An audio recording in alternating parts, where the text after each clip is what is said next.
edition, what we're going to do is we're going to ask questions that pertain to the current edition, and then we're going to translate them into percentiles, because that's what the GMAC is also going to do. So let's start with, what's your target GMAT score? We already have another question, which is there, when do you plan to take the test? But here, let's start with what's your target GMAT score? And when do people plan to take the test? So we have a fairly divided jury. We have a few folks who plan to take the test in the next 15 days. That's quite a few. I think that's the biggest group here from what I can see, 35 people over here. 16 to 30, a very large group. 31 to 46. I think each one of these is a fairly large group overall with regards to when do people plan to take the test. And target GMAT scores, about half of you, 46, 47% are in that 730 to 750 bracket. But another 18% in the 760 plus, 710, 720, about 30% of you, and then about 9% in the 600 to 700 bracket. That's wonderful. All right, that is excellent. Okay, so for those of you who, how many of you are in an e-GMAT webinar for the first time? Let's just get a yes/no poll here. How many of you are attending the webinar for the first time, or just are interacting with anyone from e-GMAT for the first time? All right, about 80% of you. For those of you who are doing that for the first time, we have a phenomenal free trial. You want to try things out in SCC, RRC, number properties, algebra, geometry. Very soon, stuff in data insights as well. You can definitely check out our free trial. That's something which see if you like what you see. Also, post the session, I'd recommend that you do the lessons on assumptions. I think it'll cement the learning that you have in this webinar. Also, we have some upcoming free webinars. We have a free webinar on number properties. That's tomorrow, 24 hours from now. We're going to talk about the remainder equation there. We'll start from the very basics and go on to solving 700 level data sufficiency questions. So again, for those of you who need help in number properties, that's one webinar that I recommend that you attend. That's just 24 hours from now exactly. And then for those of you who struggle with GMAT RC, we talk about reading strategies. We talk about how do you build that visualization muscle, which we'll also talk about in this webinar. And we also talk about key reading strategies that you can use to improve your comprehension, save time, and achieve high accuracy on GMAT RC. That webinar is exactly a week from now on 26th of August at 7:30 p.m. IST, 7 a.m. Pacific overall. Okay. So again, you can click on that register now button, or you can ask me towards the end if you need links to that. With that, let's go right in the webinar pane. So as we go there, the screen will have changed for you. So if you see CR1 pre-thinking for assumptions, then the screen has already changed for you. If you don't, then wait for a few seconds, and then the screen will have changed for you. So what you see in the center is a Q&A, is a presentation pod, which says CR pre-thinking v3.0, and then you have the Q&A or the question and answer pod below that. So if you have a question during the webinar, post that question over here. That way it goes in a queue and I can answer that question. Now, the space on the right-hand side is essentially a place where I ask questions. So I'm going to put in a generic short answer question over here. It's the same question that we put in, talk about your preference. And so if I have a question, I'm going to put it on the right-hand side. That's a place for your answers and my questions. I'm going to clear those answers. And yes, I don't like verbal. We will be uploading this webinar on YouTube. And could you also throw some light on strengthen and weaken questions? Anushka, that will... I'll try and do that, but usually when I have about 160 students here right now, and when I try doing that, it can get pretty much out of hand. So yeah. And yes, you guys will get a link to the recording. So in case you need to step out, you will have that. Okay. So with that, let's kind of start with essentially the webinar itself. SC webinar is in about 2 weeks, if memory serves me right. So it's exactly 14 days from now. Again, if you have a question, Q&A part, please. And adding okay, not the questions here. I'm going to move this part away. That way you'll be forced to put over here. And yes, we will be adding scholar names soon to our focus edition. All right, so let's start with how is this webinar going to move forward. So we'll first talk about what your current approach to to CR is. How do you approach CR questions today? That's going to be step one, and that's going to be about 4 to 5 minutes overall. Let's bring in my annotation. That's Then we're going to do a pre-thinking exercise, and where we'll take two arguments, no choices, just pure arguments, and we'll try and learn the process of pre-thinking. And once we have the process nailed down, then we'll apply that process onto three official questions. These are difficult official questions. And my goal over here through these questions would be to demonstrate how pre-thinking helps you um, cut through the noise. And for those of you who feel that, hey, there are these answer choices that seem close, once you pre-think successfully how all those close but incorrect answer choices, they actually seem very incorrect once you do that. One thing that I'll tell you is pre-thinking is a skill, and a process. So it's something that you can definitely develop if you put in conscious effort. Okay, so that's something that be there. Um, in terms of that, once we do this, we will talk about what should you do next. Now, this is a webinar. The goal is to introduce the process of pre-thinking to you. By no means you'll become an expert by the end of this webinar, but you know why pre-thinking works, how pre-thinking works, what skills or abilities do you need to build if you want to become a skilled pre-thinker. And then from there on, we'll talk about how can you build those abilities, and what metrics should you be tracking overall. Okay. Now, I welcome questions in this webinar as long as those questions are about what we are talking about. We have about 160 odd students, as I said in the webinar, and the only way we'll get through the content of this webinar in a couple of hours is if we stay focused on what we are talking about. So if you have questions about pre-thinking, if you have questions about critical reasoning, I'd be happy to answer that. Again, within scope. I wouldn't want to go into boldface or evaluate or strengthen or weaken. But if you have questions about in general, but hey, how do arguments work, I'd be happy to answer those.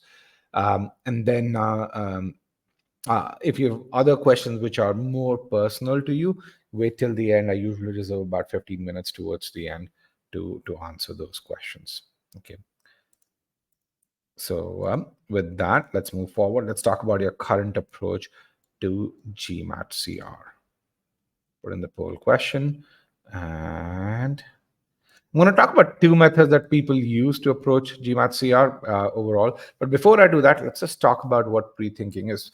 Pre-thinking, as the information on the slide says, it's about thinking about one potential assumption before you look at answer choices. So think of it as you read an argument, you really think about one potential way and one potential assumption that the author has taken while arriving at the conclusion. And if you're a skilled pre-thinker, you're going to be able to do this in about 15 seconds. And you do this before looking at answer choices. And this before is really, really important. Why? Because answer choices and critical reasoning, they give you a lot of additional information. And then pre-thinking is a way to crystallize your thought process before you access that information.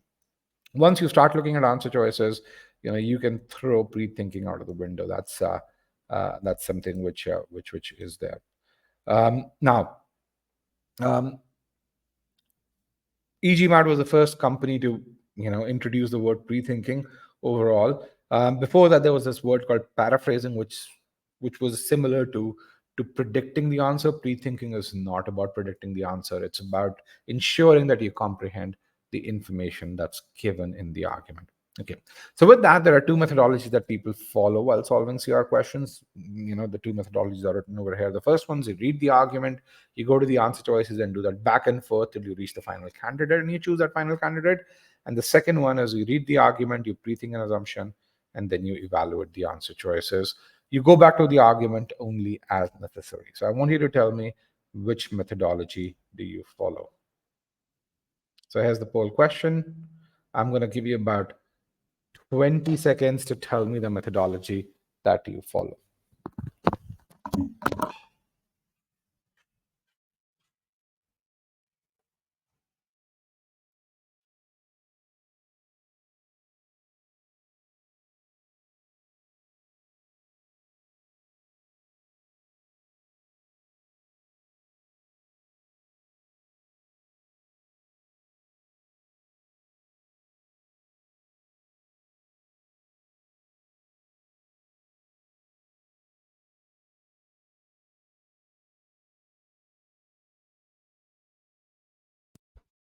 All right.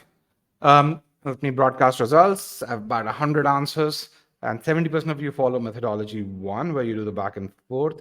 About 30% of you follow methodology two. So, my goal today would be to make sure that people who follow methodology one, I don't want you to follow methodology one. I want you to give pre-thinking a fair shake.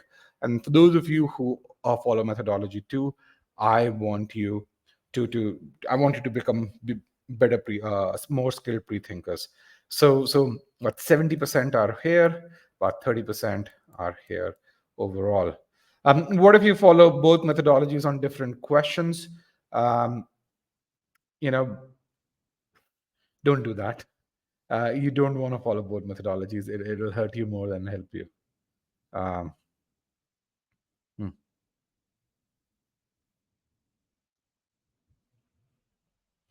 Okay.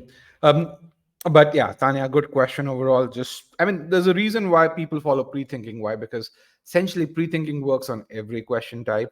Other things, if you just go to the answer choices directly without pre-thinking for easier questions, that will work. But for more challenging questions, it won't. And frankly, if you're doing that, if you know pre-thinking and if you still do that, then in my opinion, you're being lazy, and don't be lazy. Okay. Um, yeah. So that's something which is there. All right.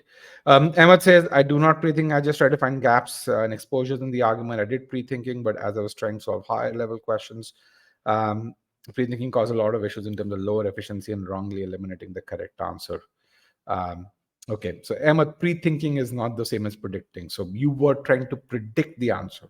That's not pre-thinking. So whosoever told you were doing pre-thinking, you were not. You were predicting the answer. We're not trying to predict the answer, because in the end what you're telling me is you're looking for your pre-thought answer in the answer choices. You're doing a pattern recognition overall. You don't want to do that. Okay. And yes, Supriya, you should focus on just doing one assumption. Again, the goal of pre-thinking is to make sure you understand the argument. The goal of pre-thinking is not to predict the answer, because once you understand the argument, you get to the answer really, really quickly. Something like boldface would be solved better with methodology one, right? Absolutely not, Shane. Something like boldface would actually. So the more complex the answer choices, the more effective pre-thinking is. So boldface questions have very sophisticated answer choices. So pre-thinking becomes way more effective there than yeah. So just, and yes, pre-thinking works for every question type.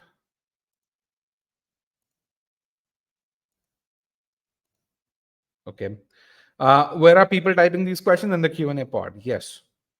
And Gaurav has the same thing, that I try to look for the stuff that I have pre-thought. Again, you're trying to predict the answer. Do not take the easy point out. Um, Overall, okay. So we'll talk about timing with pre-thinking. We'll talk about other stuffs with pre-thinking, and Piyush will talk about your question as well. If you can just reserve your question, and this webinar will be about an hour and 40 minutes from this point on. All right. There are about 10 questions on the exam when it comes to critical reasoning.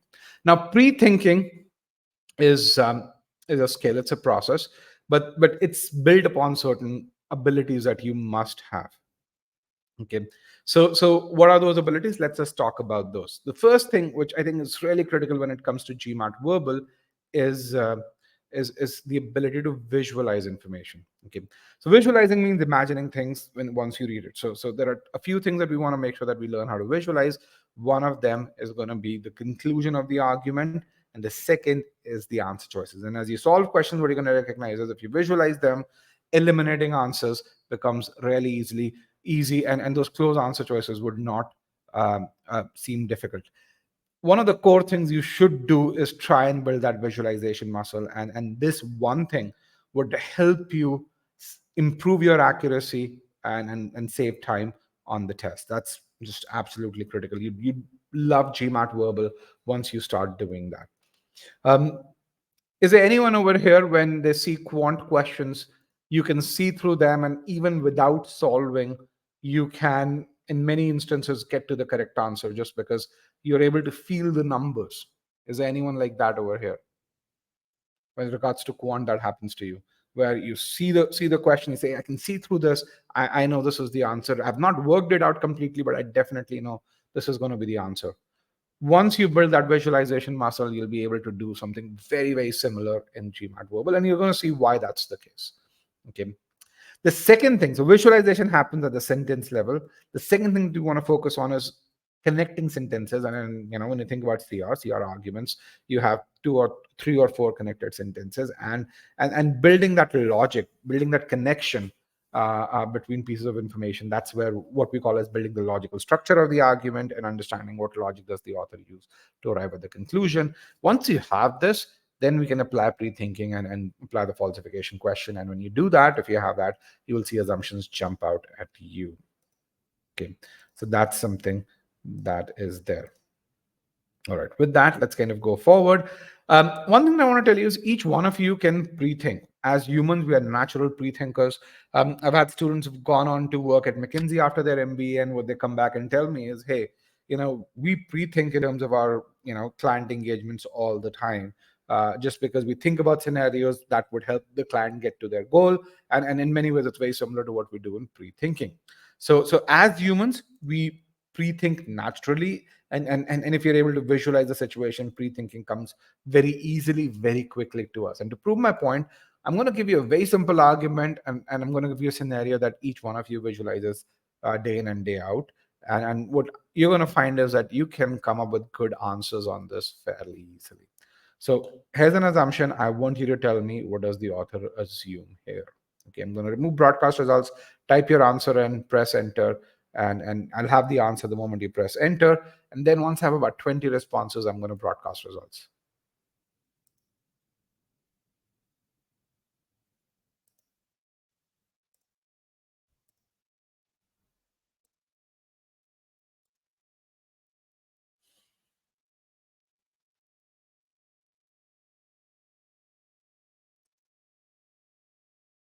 All right, please don't put your answers in the Q&A pod.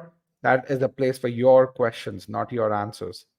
Okay, I'm seeing the answers in the short answer pod, but I also see about 4 or 5 answers in the Q&A pod, and I just have to delete those answers. All right, I have about 20 answers in the Q&A pod. Let me broadcast in the short answer pod overall, and I can see some really good answers here. 500 is not sufficient for admission. Assumption is low GMAT score. An Ivy College requires a score of 500 on the GMAT. Only GMAT is the consideration for selection. Okay, interesting. Ivy colleges have a cutoff higher than 500 overall. And so this is something which is very interesting. You can really see there are some answers which are absolutely precise, and these are answers where we talk about, you say 500 is not sufficient. Ivy schools require a score of score 500 higher than 500 on the GMAT. Those are very, very precise and good answers. There are some of you really just saying, hey, 500 is a low score. This is something where you're bringing in your own knowledge, not something that's not mentioned in the argument. Some of you are really saying, a minimum of 600 is needed, or a minimum of 680 is needed overall. And those are answers where you're looking at information that's not given in the argument and you're presenting that. So let's see what's going on over here. You're given a data point that Joe scored 500 on the GMAT. Based on that data point, the author makes a prediction, which says that Joe will not get admission into an Ivy League college. And when you think about this, as many of you have said, the assumption here is that a score of 500 on the GMAT for someone like Joe, and this is really, really important, is unacceptable to Ivy League colleges.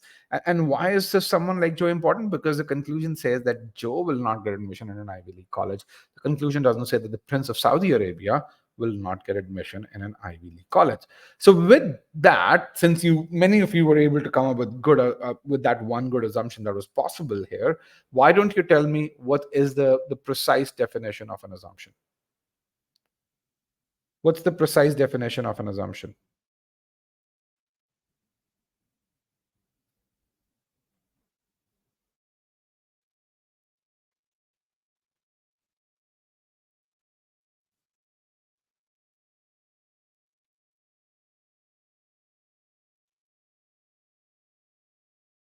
Okay, hypothetical scenario, unstated premises, inferred information that must be true, the link between evidence and conclusions, suggesting possible reasons for the given info. It's a perceived notion, key takeaways. Very interesting. Something that holds the conclusion true. Okay. All right. An unsaid premise for a position, unstated piece of information that helped the author arrive at the conclusion. Great. Okay. So all of these reasonably okay answers, very few precise answers. So let's kind of talk about, and an assumption is a very precise thing. It's a very scientific thing overall. An assumption is an unstated idea that must be true for the conclusion to be valid. So there are two aspects of this. One is it's an unstated idea, which means from the factual part of the argument, you cannot infer the information stated in the assumption. Or, in other words, as you'll see on the next slide, an assumption always provides new information. The second thing which is there is that it satisfies this one unique condition that it must be true for the conclusion to be valid. Okay, so a correct assumption, a good assumption will satisfy these two criteria. Okay. Now, 95% of GMAT questions will play on this must be true aspect, but 5% of GMAT questions will play on new information. And we're going to solve 4 questions, as I said, 3 full-length questions and a couple of other arguments. And one of those full-length questions, one of those full-length questions, one of the answer choices is going to play on this. But pretty much most of the time where people get confused is this new information overall. Excuse me. Piyush said that, hey, explain the negation technique. I'm facing problems in applying the same. Piyush, if people who don't understand how to visualize information face problems in the negation technique, we'll definitely touch upon that. But coming back to this, an assumption is an unstated idea that must be true for the conclusion to be valid. Now, I usually don't ask people to write a lot of things down. This one definition, I want you to write it down. I'm going to ask you 2 things to write down in this webinar. This is one of those 2 things. Why? Because if you truly understand this, you can answer every CR question that the test can or has thrown at you.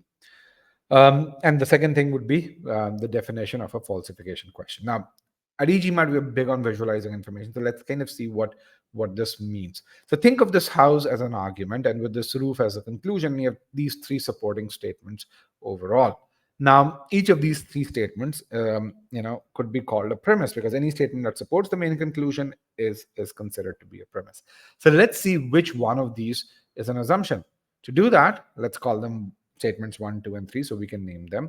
So let's assume we kind of remove statement number 1 or pillar number 1, and the roof still stays upright, which means pillar number 1, while it strengthened the roof, it's not an assumption. It's not required for the conclusion to hold true. Remember, my roof is this conclusion overall.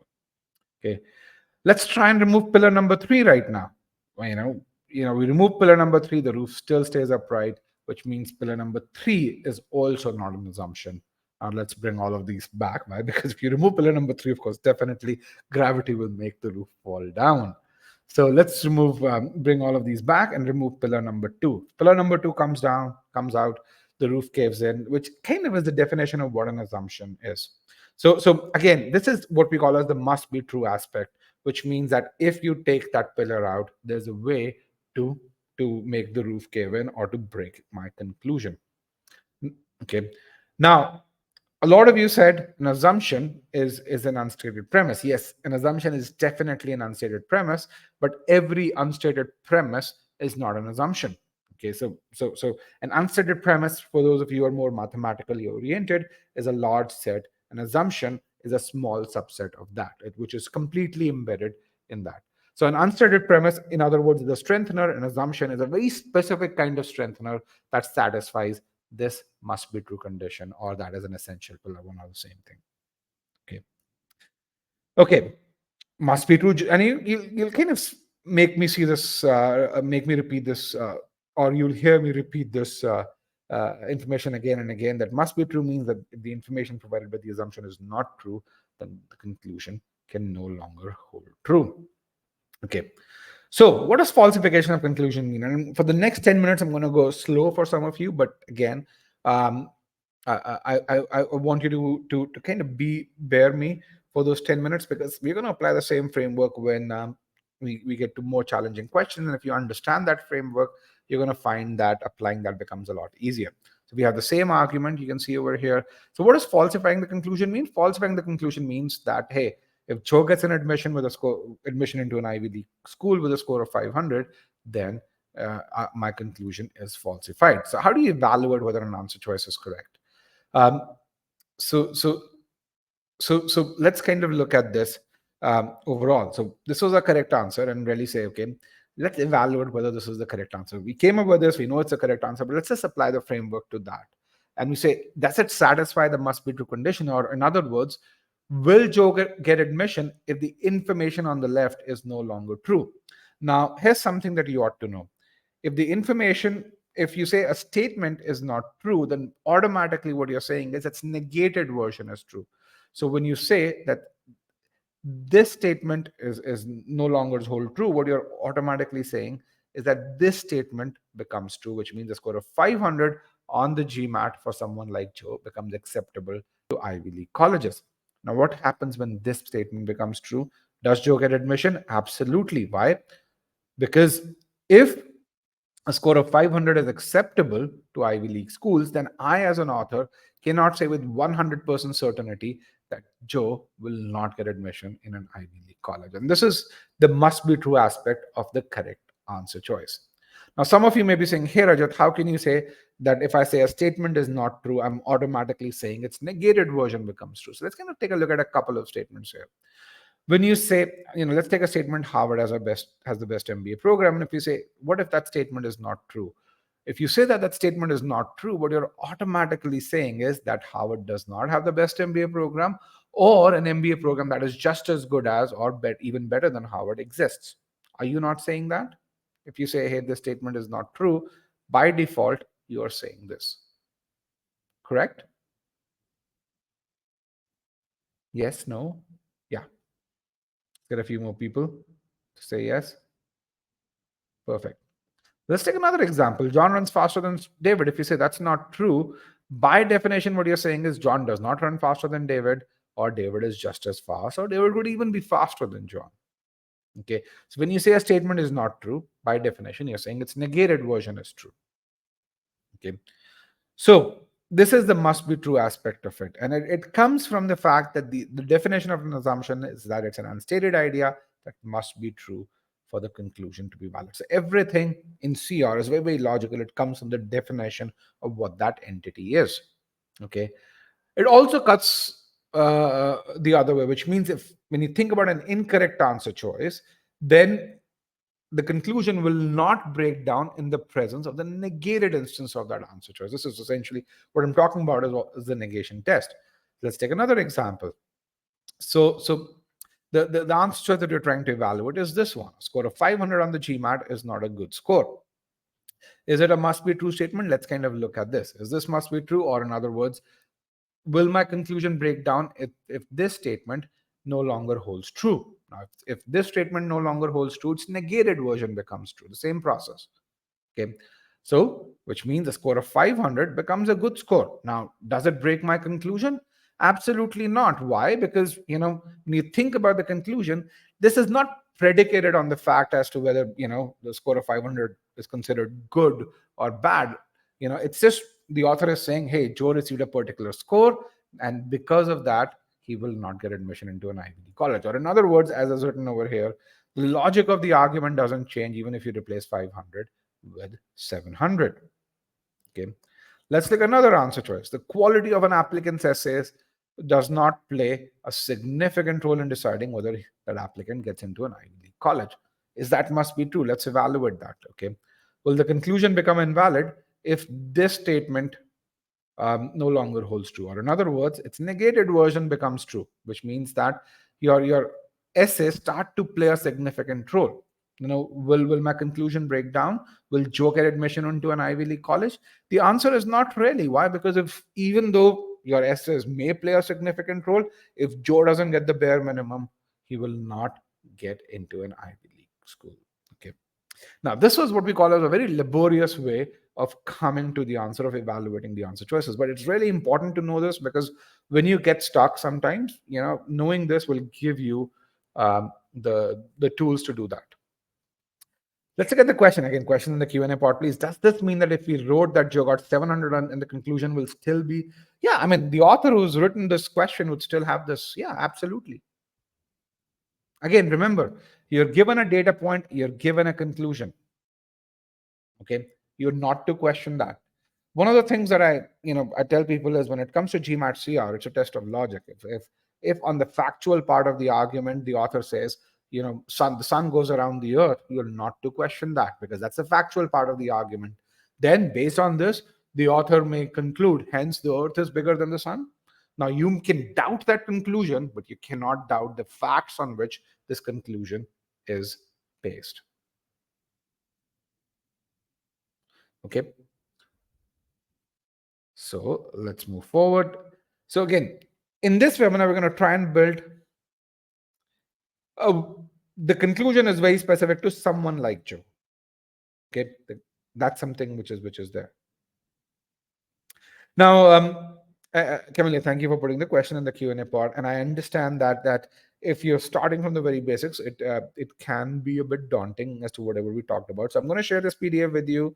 The second piece is that we're going to repeat this piece multiple times in different arguments. So even if about half of you are getting it right now, in the next example, another 20-25% will get. In the third example, usually about 90% of you will get it. It'll hit you right then and there.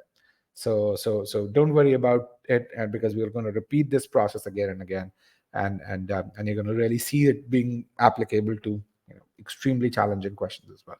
But again, the pre-thinking part only comes here. We're going to focus first on building that ability to visualize, then on building this logical structure, and then we're going to formulate this falsification question. So focus on understanding information overall.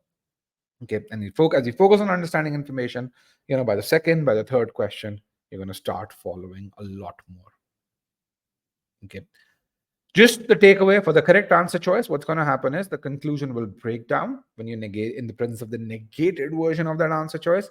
For the incorrect answer choice, the conclusion will continue to hold true despite you negating that answer choice or in the presence of negated version of that particular answer choice. Okay, that was just a foundation on what an assumption is.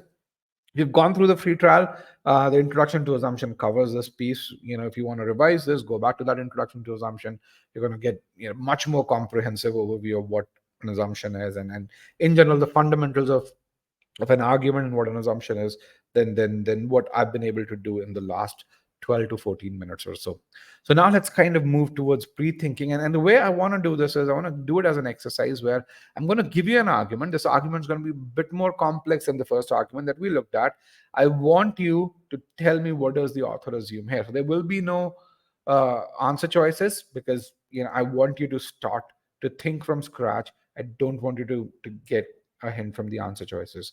So I'm going to give you that argument. So the process that we're going to follow is you look at this argument. I'm going to give you 2 minutes to pre-think. I'm going to give you even 3 minutes to pre-think, and then I'm going to go through my way of pre-thinking. I'm going to look at that pre-thinking process, and then if need be, we can evaluate a couple of submissions as well. All right. So we will do that. With that, get a pen and paper ready. I'm going to share the argument with you. And again, once I have about 25 to 30 responses, then I'm going to broadcast results. So type your answers in the short answer pod, press enter. The moment you press enter, I get it. You won't see it on the screen, but it's being stored. The system does a really good job of storing those answers. And then once I have 25 answers, we'll broadcast it. Okay. So here is the argument. Good luck, guys. I'm going to mute myself for the next 2.5 minutes.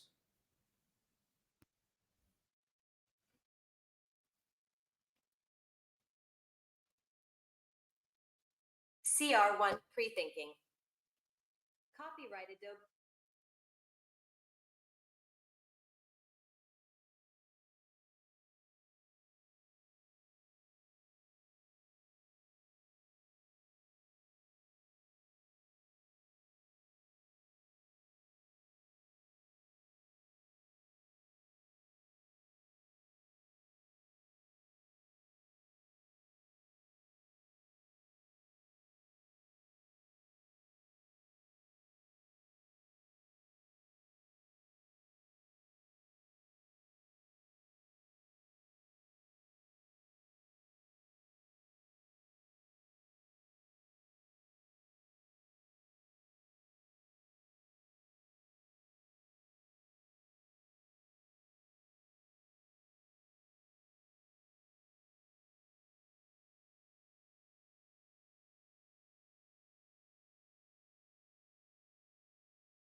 For those of you who've just joined, you have to look at the argument and tell me what does the author assume here. I have about 8 answers. Let's get another 10 or so.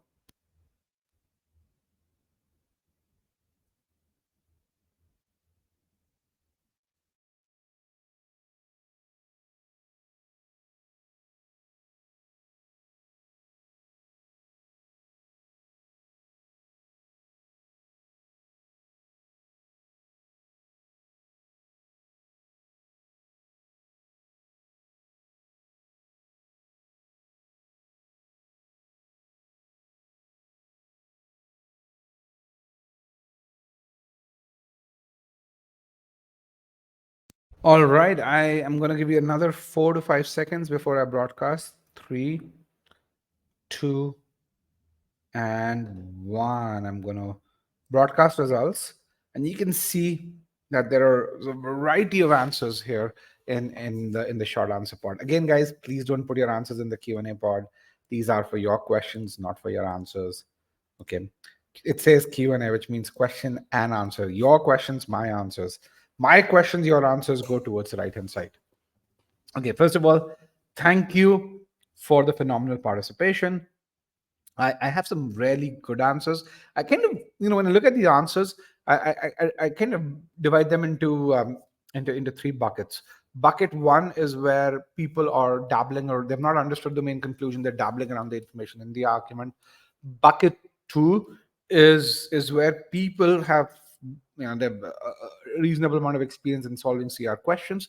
So they are talking about the generic aspects of what the answer should be, and they kind of really see the traps. Again, the responses are not very specific to this particular question.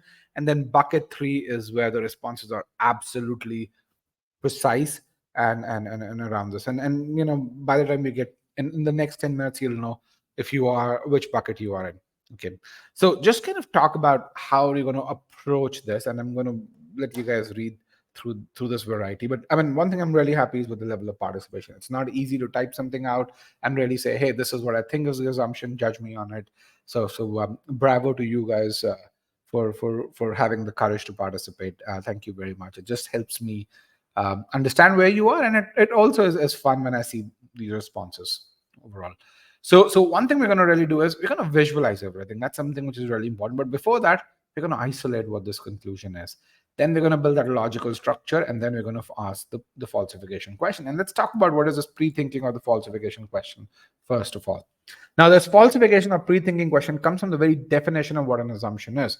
What is an assumption? It's an unstated idea that must be true for the conclusion to be valid. Okay. Or in other words, without an assumption, your conclusion will break down. So if you were to go back to the first part of the webinar where we talked about this conclusion is this roof and the assumption is that essential pillar. Now, if you were building the house and if you had to figure out where to put pillars, the first thing you're going to figure out is, where is my roof caving in without the pillars? You're going to find all of those positions and then put pillars over there. Why? Because you don't want the roof to cave in. So in the same way, the way to figure out where what an assumption is to find scenarios in which the conclusion breaks down. If you find out, hey, given the information in the argument, tell me the scenarios in which the conclusion breaks down, then your assumptions are that those scenarios don't exist. And an argument can have multiple assumptions. Usually, the most of the number of assumptions that a CR argument will have is 3. That's the most that I've seen in official questions overall. But 60% of the arguments just have one assumption, and the other 40% can have 2 or 3. Okay. But overall, what we are looking for when it comes to the falsification question is the scenarios where my conclusion breaks down.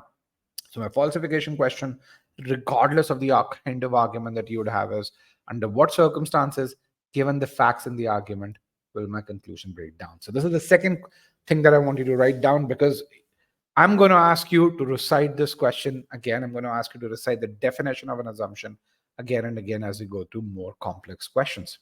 Okay. Now, here is our argument. I'm going to move this poll away because I'm going to bring another poll over here.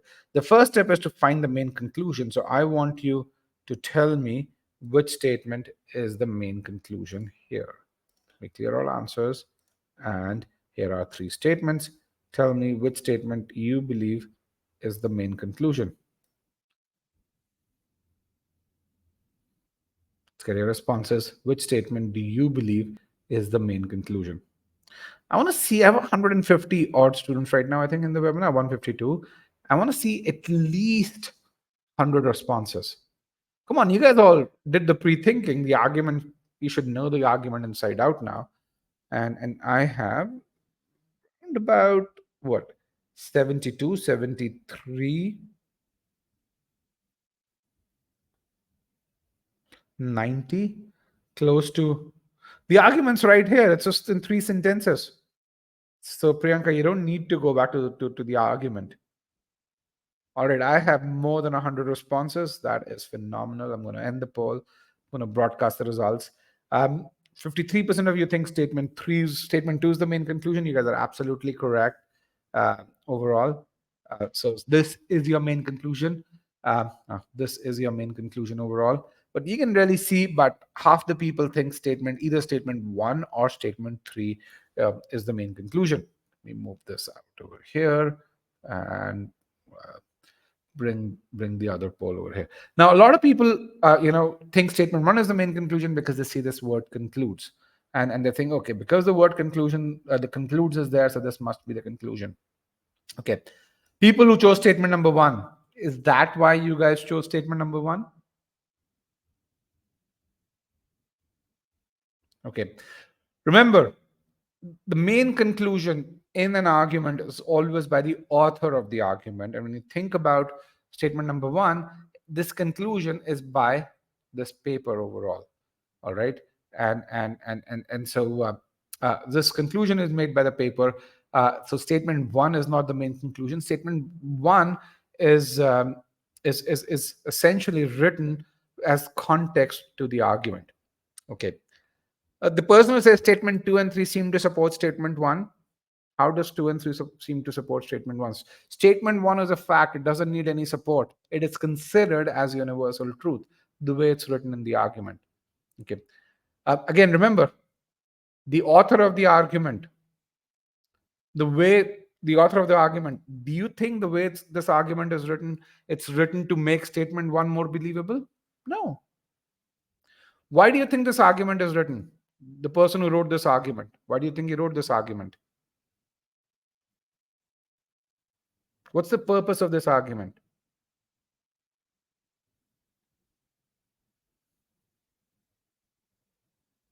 Can anyone tell me? What's the purpose of this argument? No, this entire argument, 1, 2, and 3, combined. Come on, guys. There are some smart guys here. It's not about tenured and full-time. To make the reader believe that the reward system makes tenured, causes the difference. The argument is not about tenured versus non-tenured. If you look at this, the argument is about explaining this one over here. It explains why number 1 exists. Why is it that the research? It's to explain the findings. Okay, when you think about why this argument is written, it is to explain the findings. Okay, it's not for me to make you think. Yes, one of the purposes there, but the argument is written by the author of the argument. And in this case, the reason why he's written is to explain why 1 happens. Okay, now between 2 and 3, is 2 written to make 3 more believable, or is 3 written to make 2 more believable?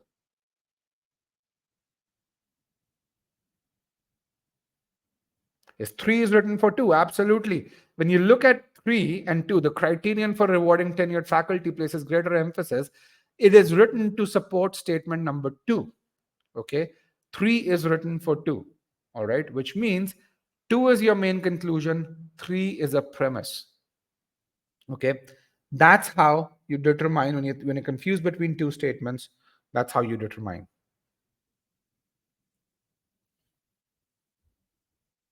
Okay, this is a good question here. Why are we talking about the conclusion? Isn't it already given? Yes, but remember, how will you find an assumption if you don't know what the conclusion is? An assumption is built around the conclusion, right? An unstated idea required for the conclusion to be valid. If you don't know what the conclusion is, how would you evaluate its validity? If you don't know how to evaluate the validity, there's no way you can find the assumption. Okay. Let me do that. All right. So always ask yourself why an argument is written, and that is your main conclusion overall. Another thing which is there is you have a conclusion marker clearly. Clearly is a really important conclusion marker. All right.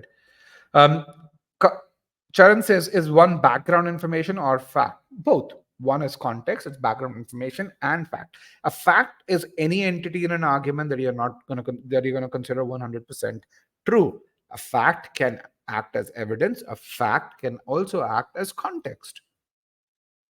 Okay. A fact is something that you're not going to dispute. That's it. Good question. All right. So let's visualize the conclusion. Okay. Let's kind of assume this over here and let's visualize this. So what the conclusion is saying is that full-time lecturers uh, uh, help 70% of the students get better. And that's kind of one of the ways of visualization is always assign numbers. Tenured faculty helps about 40% of the students get better.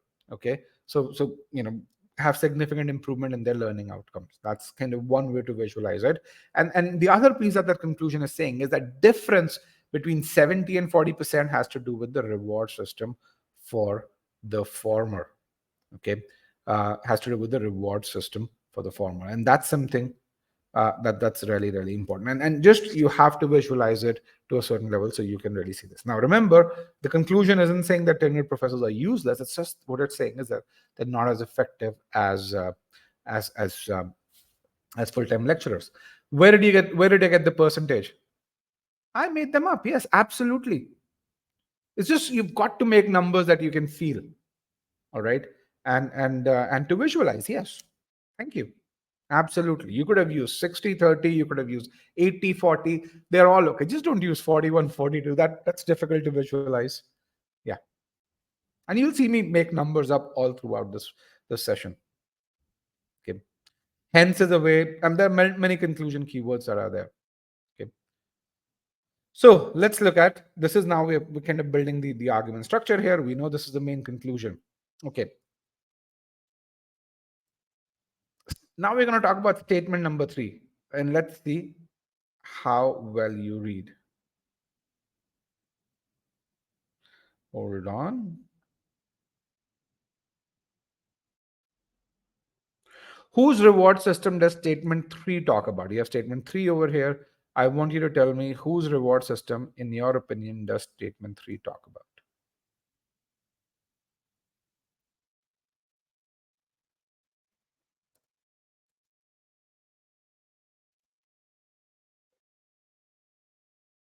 Come on, I need at least 90 answers. I have 50.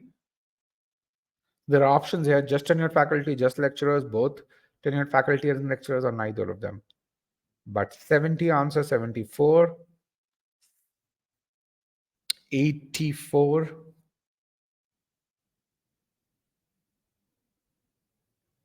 all right, 89, 90, 92, 93. Good. Me and the poll broadcasters. Again, thank you for participation. You can really see 75% of you are absolutely correct. Statement 3 talks about the reward system for just the tenured faculty. Okay. We don't know anything about tenured faculty and lecturers. And a lot of people, when they use the word greater, they think the comparison is between tenured faculty and lecturers. No, that's not what it is. It's the comparison here is between the emphasis on research versus the emphasis on teaching. Again, let me just make some numbers up. So on research, there is about 70% emphasis in the reward system, and on teaching, the emphasis is about 30%. So that's the one way to visualize that overall. Again, you can take 80-20, 90-10, doesn't matter. Just put in some numbers. Okay. Again, look at this. The criterion for rewarding tenured faculty typically places a greater emphasis on research than on teaching. There's no mention of lecturers over here. People who said both or neither, is that clear to you guys. Is that absolutely clear? All right, let's look at this. Okay, now the fact that we understand the argument, let's ask the pre-thinking question. Under what circumstances, given the facts and the argument, will my conclusion break down? Let's translate this. This pre-thinking question has two parts to it. One is what are the facts and the argument? Two, what is the conclusion breakdown criteria? Now remember this, and we're going to translate one to the context of the argument as well as two. So under what circumstances will the reward system not be responsible? So this is two here, and this is translation of two. Okay. For the difference in performance given that, so this is, remember, 2, and this is 2, this is 1, and this is 1. Facts and the argument, which is that full-time lecturers enhance the student performance more than professors do, and the reward system for professors places a greater emphasis on research than on teaching. All right. Okay. So what are the conditions? One is if non-tenured professors have an identical reward system to tenured, then in that case, you can't blame the reward system. Is that clear? If both tenured and non-tenured professors have an identical reward system, then the reason has to be something else, correct? I want to see a few more yeses here. I see a couple of people saying that. If this is true, then my conclusion breaks down. Or if you have this reward system for professors, but there's evidence that's provided which says, hey, most professors don't act as per the reward system. Their actions are not aligned with what the reward system says. Majority of them don't even know the reward system. They're not even aware of it. Okay. In that case, you can't blame the reward system. Now, if both these scenarios break my conclusion down, then, what are my assumptions? Non-tenured professors should not have an identical reward system. Most tenured professors should care about the reward system. Okay. You can see when you do that, what if some other factor is responsible for this behavior? And yes, some of you were saying that. What if, and that could also be true, but that would not happen in a 700 level question. Why? Because it's very easy to figure out this is a causal argument, and a very simple logic to break a causal argument is to really say, hey, some other factor is responsible for it. And that then translates that argument from a 700 level to a 500 level argument. And yes, in 500 level, that would be the case, but that's not why you guys are here. And this is where the same logic aspect of that argument would be translated into a more sophisticated answer. Okay. Now you can really see how, if you go through this methodically, if you visualize information, if you understand the argument, and then ask the pre-thinking question, you're able to get to scenarios that will break the conclusion and hence correct assumption. Okay. So how many of you are concerned about timing? You say, man, this is great. This makes logical sense. Okay. A lot. Very good. Okay. How many of you think, and I'm going to erase your responses because I need more responses from you. How many of you think the GMAT's a test of timing?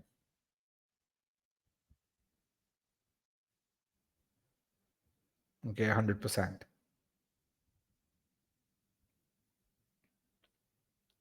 It's a test of time management, okay? Has anyone tried to solve 700 level questions? Just hold on. Don't go there. Has anyone tried to solve 700 level questions while giving them 3 minutes per question? Has anyone tried doing that? Have you scored 80% accuracy if you give yourself 3 minutes per question on 700 level questions? You won't. Trust me, we've done that experiment at e-GMAT. Not once, not twice, but about 40 times. We've done this over 3,000 students. And it's not going to happen. Yeah, 700 level questions. I'm not talking about 500 level questions, 700 level questions. They're not here for about 500 level questions. 90% of this class is aiming for a score of 700 or higher. Okay, try this out. So Last week I had a strategy session, and in that session I talk a lot about talk about how do you build that GMAT strategy, and I talk a lot about where you say, hey, a lot of people worry about timing on the GMAT, and timing is important, but only once you have ability, which means that if you focus on building ability, 9 out of 10 times your timing will take care of itself, and that 1 out of 10 times when you still have timing issues, it will be very specific timing issues which are very easily fixable. Okay, so that's something which is there. I believe you can solve 95% of 700 plus questions correctly, but give me 7 to 10 minutes for it. Okay, I'll give you 4 minutes, 5 minutes. You won't be able to. Trust me, we've done that. And you'll see it over here. I'm going to give you 4 or 5 minutes for a question that we'll solve over here. Okay, so my point really being, focus on building ability, and timing will take care of it itself. Or in other words, why do you take longer to solve a CR question? What happens? Where do you spend time?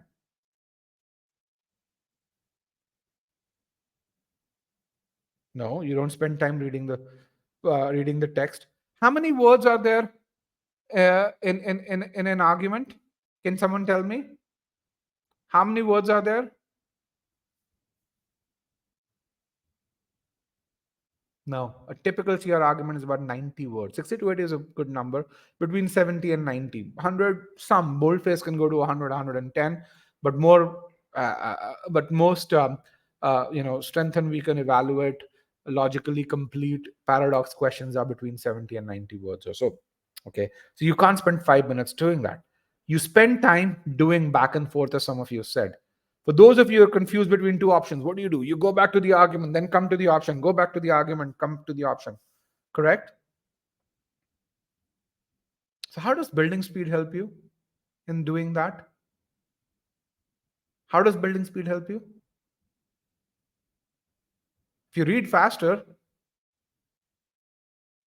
then it's you're going to comprehend less, you're going to do more back and forth, something that you're trying to avoid. Okay. One of the things that I will tell you is, the slower you go when it comes to reading, the more you visualize, the faster you'll get to the answer. Okay. And let me say this, it's very easy for me to tell you I'm going to teach you some tricks to solve questions quickly, but they don't work on the GMAT. Okay. Do you believe practicing without timing is better till you have? Absolutely. If you're an e-GMAT student, that's the first thing. 90%, 80% of the time you actually practice without timing.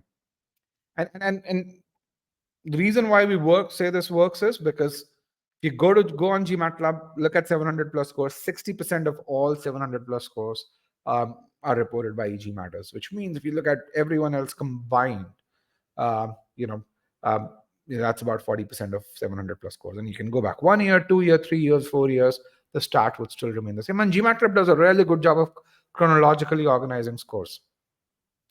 Okay. All right. Now, how are you going to feel when it comes to learning pre-thinking? And some of you have done that, will probably have felt it that way. So let's say you're this guy over here who's starting at point number 1 and you start to do pre-thinking. Okay. One of the first things that's going to happen is, as you go from 1 to 2, you have time on this axis, you have accuracy on this axis. Your accuracy will go up because you're comprehending more, but your time to answer questions will also go up. And you would be like this guy saying, why the hell am I doing pre-thinking? Is anyone over here who felt this? It says, hey, started doing pre-thinking, timing went up, and you kind of really said, why the hell am I doing that? Have you learned any skill ever? Anyone who's learned anything over here, gotten better at it? Anyone plays a sport here? Guitar, okay, guitar is one thing. Tennis, okay. How do you get better in playing the guitar? Do you do you actually strike the strings really, really hard? I've never played a guitar, but I can kind of guess. Do you just move your hands very quickly, or do you actually go really slow? Or when you're repeating, Do you go really slow? Make sure that your fingers build in that memory. Repeat again and again. Okay. When you're playing tennis, one of the big things you have to do is make sure you get your arm movement right. Make sure that you're hitting the ball, curving the ball the right way. Make sure that I learned how to play squash. And one of the first things that I learned was, how do you get my feet moving from the tee to the edge and back to the tee again? Okay. So if the point that I'm trying to make is, if you're trying to build ability and if you're not taking longer, then you're not taking the right approach to begin with. That's the whole point of building ability.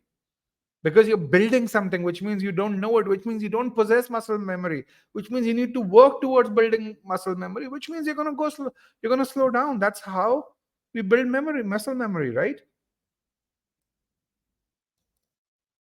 Yeah, rowing is a great example. I've been rowing for about 5 years. Yes, you build your form on the stroke before working on the power. If you try working on the power, you're going to hurt your back. You're not going to be able to row for longer. So if you're not doing that journey from 1 to 2, then either you're so good you don't need it, you inherently do it, or you're not doing it right. Okay. So if you're not taking longer initially, there's something wrong. And you will feel it because you're taking longer. Now, what's happening between this 1 and 2 over here? And I'm going to erase the piece. Let me just bring in the eraser here. What what's happening between 1 and 2 is you're building that visualization muscle. You're building that ability to create that falsification question. And you should feel that you're doing that, because as you solve more and more questions during that 1 to 2, you will feel, hey, you're able to get to the answer with a lot more confidence. You're able to reject incorrect answer choices much more clearly. You are very certain of what the answer is. Okay. And that's something which is there. Now, how long will it take you to go from 1 to 2? The answer is, it depends on where you are in one. If you are at, let's say, at a 40th percentile in one, to go from 1 to 2 is going to take about 15 diligent arguments. If you're at the 20th percentile, then from 1 to 2, it's going to take about 35 to 40 diligent arguments or so. And but it's not hundreds of arguments. It's for most people, if they're diligent, if they don't worry about timing, going from 1 to 2, then that's what it's going to take. Okay. Now, once you hit 2, and 2 means your accuracy is hit has gone really high. Your time to answer questions has settled down. You're going to automatically start going from 2 to 3. This is what I call as building the hysteresis, for those of your engineering students in critical reasoning, where your time to answer questions, you can really see you've gone to the left of point number 1. Your time to answer questions over here is lower than what it was when you started with. Your accuracy here is much higher. Once you get to point 3, you're not going to do anything but pre-thinking, and then you're going to continue to do pre-thinking. Your time to answer question is going to continue to go down, and your accuracy is going to continue to go up. Okay.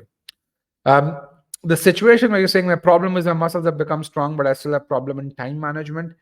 Either that problem is going to be really small, which means you're probably taking 2 minutes 30 rather than 2 minutes 10 for a CR question, or your muscles are not strong. There's no third case that exists. Okay.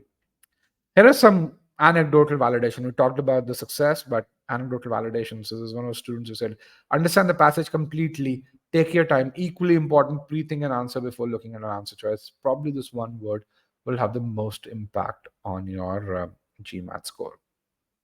Here's the guy who went to Booth. He went from I think a 30th percentile in CR to a 97th percentile in CR in 20 days, just because he started following the right process. So the reason to do pre-thinking is to help you focus on the logic and not deviate from or trap answer choices or out of scope answer choices overall. Okay. Here's a guy who went from 520 to 740. He says pre-thinking primes the mind, and we're constantly on our toes while reading an RC paragraph or a CR question stem. Apart from comprehending the passage, we keep speculating that in which direction the passage will orient or what logical jump has the author taken. So pre-thinking, or not only helps you in CR, but also in RC. Okay. Again, this is how you will feel, and this is a very natural course. So don't be afraid of it. Focus on building that visualization muscle, building that process, or overall. How much time should you spend on pre-thinking? How much time do you think you will spend on pre-thinking once you become a skilled pre-thinker? What did I tell you right in the beginning? What's the definition of pre-thinking? Now, how much time would you spend doing pre-thinking? 15 seconds. Yes. Once you become a skilled pre-thinker, you'll spend about 15 seconds doing that. Now, to become a skilled pre-thinker, the first time you do pre-thinking, you may even take 4 minutes, and that's okay. All right. And you can go from stage 1 to 2 to 3 in about 7 days, or in about 14 hours of time investment. Okay. With that, let me emphasize on this through another example. Here's an example where the context is really simple, but if you don't pre-think, the answer choices will mess you up. Okay. So I'm gonna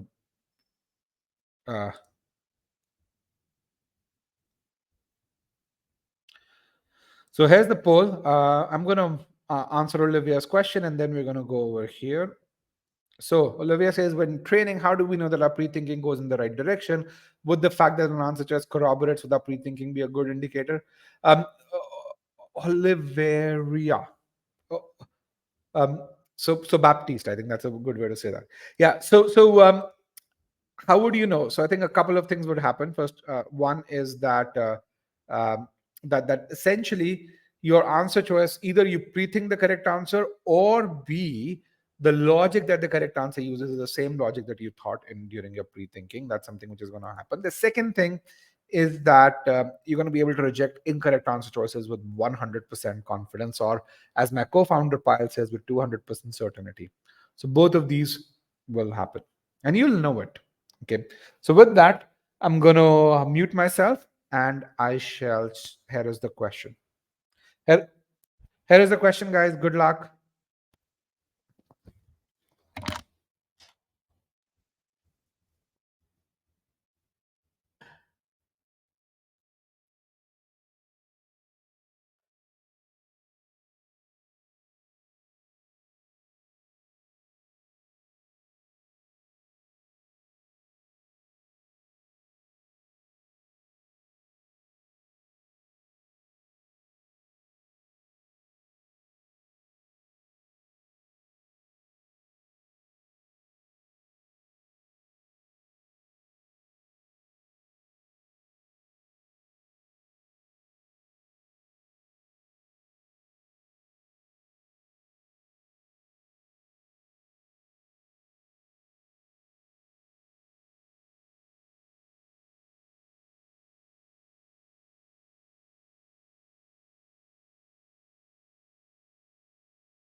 All right, let's get those answers in. I'm going to give you another 20 seconds.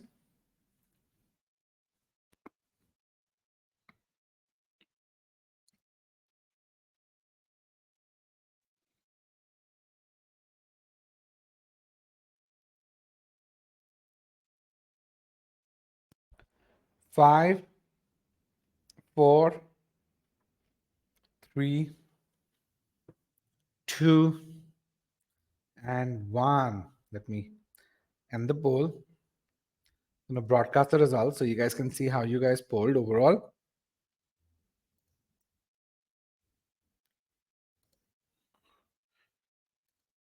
How did you find this question? How did it feel? Well, solving is tricky, easy, okay. It's a difficult question. It's a 700 level question. One of the things that I will tell you is that that essentially when you are in this webinar, you want to make sure that you focus on learning. A lot of people, when they make a mistake, they kind of curse themselves. How many of you do that? You go into a webinar, it's a learning webinar, and you get something wrong and you curse yourself. Okay, don't focus on why you made a mistake if you made a mistake, because you're not here to answer every question. Right? Frankly, if you answered every question right, then I would really just say, hey, go do something else, because the last thing that I want you to do is waste your time. Okay, so and this is Chaitanya says is it's a question where it seems like but there are multiple correct answers. Okay. There are actually 4 close answer choices in the classical term over here. But then as we evaluated, you're going to find there's only one good answer here. Every other answer choice is is uh, is wrong. So what's going on over here? We want to finance road repairs, and the highway commission is considering this 50% increase in the toll, and that toll is 10 cents per mile. Okay. The commissioner has made a claim. He says the toll increase will increase the annual revenue by at least 50% every year. Okay, and we have to really say what must be true for this, for the commissioner's claim to hold true. Okay, now let's visualize the conclusion. The conclusion is that annual revenue generated would go up by at least 50%. So if the annual revenue generated last year was 10 million, then this year it would at least be 15. We can say it could be 16, it could be 17, it could be 20 million, but at least 50, it will be up by at least 50% or so. Okay. Now, how do we estimate annual revenue? Can someone tell me in the context of this argument, how will we estimate annual revenue?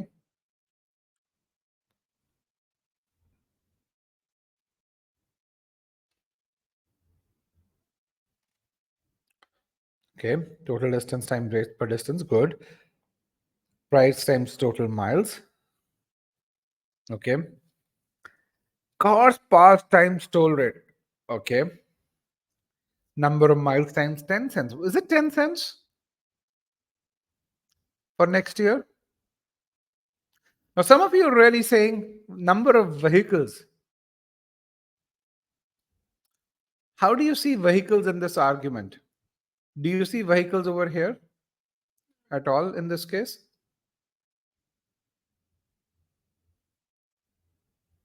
Do you see vehicles at all? There's this one more, vehicles, but in general, does it talk about it? Not really. Okay. So when you think about annual revenue is toll per mile multiplied by the total number of toll miles. Now, in this case, you can factor vehicles, but then you'll have to really say number of vehicles times median number of miles per vehicle. You could really do that. That would work too. But again, at a very simple level, it's toll per mile. It's given to you 10 cents per mile into the total number of miles that's put in. That's the annual revenue. Is that clear for everyone? All right. So what do we know? We know this is going to be up by 50%. This is plus 50%. We already know this. Toll per mile is already going to go up by 50%. So my pre-thinking question is, under what circumstances would the annual revenue not go up by 50%, provided that toll per mile has gone by 50%?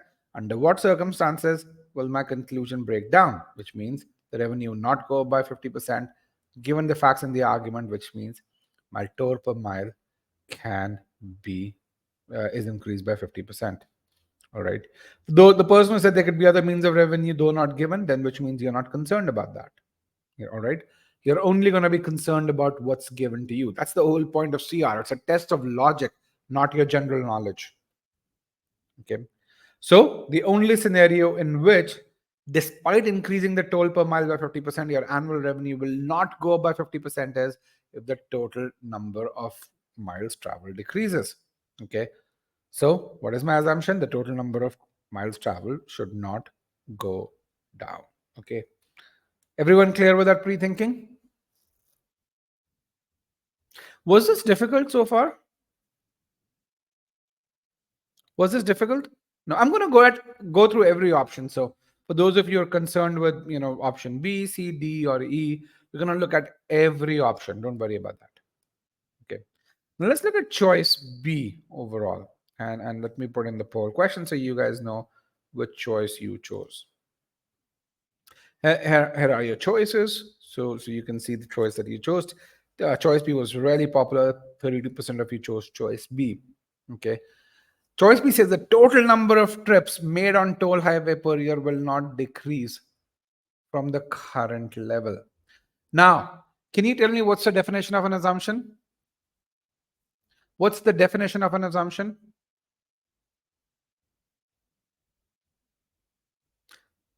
It's new info, must be true. I like you understood unstated idea that must be true for the conclusion to hold true. Now, if the total number of trips went down, let's say last year we had 1 million trips. Now this year we go to 900K. Does it mean that the total number of miles traveled on the toll road will go down? Does it mean that? Not necessarily. Why? What could make up for fewer trips? What could make up? Longer trips. Yes. Longer ones. So is this a must be true? Is it required for the conclusion to hold true? No. Okay. Which is why this is not the correct answer. And this is the notion of must be true that you need to understand. You understood it, there is no way you would have chosen this answer. Now, this is a great strengthener. So, someone who's asking about strengthen versus weaken, if this were a strengthen question, this is a great strengthener. Okay, it's not a great assumption. Okay. The correct answer is choice E, and then I'm going to go look at choices C and D as well. Choice E talks about the total distance. If total distance goes down, does it mean the total number of miles would go down? Absolutely. Okay, right? Which means this satisfies the must be true criteria, and this is the correct answer. Let's look at choice C. The average length of trip will not decrease. If you have shorter trips, what can compensate for it? What can compensate for more trips? Absolutely, right? If instead of 50 miles, you have trips that last 40 miles, you could have 30% more trips. So is that a strengthener? Absolutely. Is it must be true? Absolutely not. Is it an assumption? Absolutely not. Okay. Ahmed, is that clear to you? You were asking about choice C. Others who chose choice C.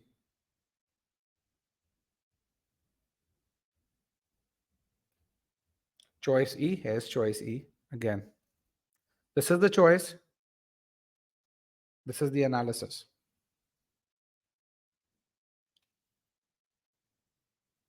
Total distance is the same as total number of miles. Yes.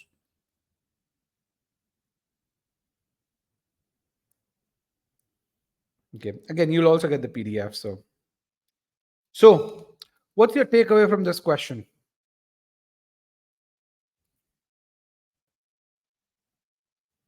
What did you learn?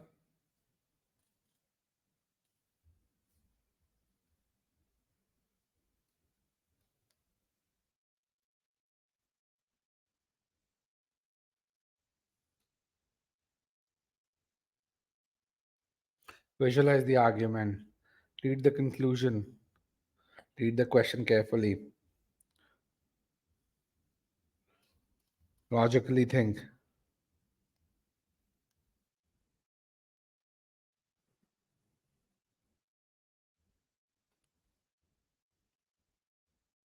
Keep it simple, okay?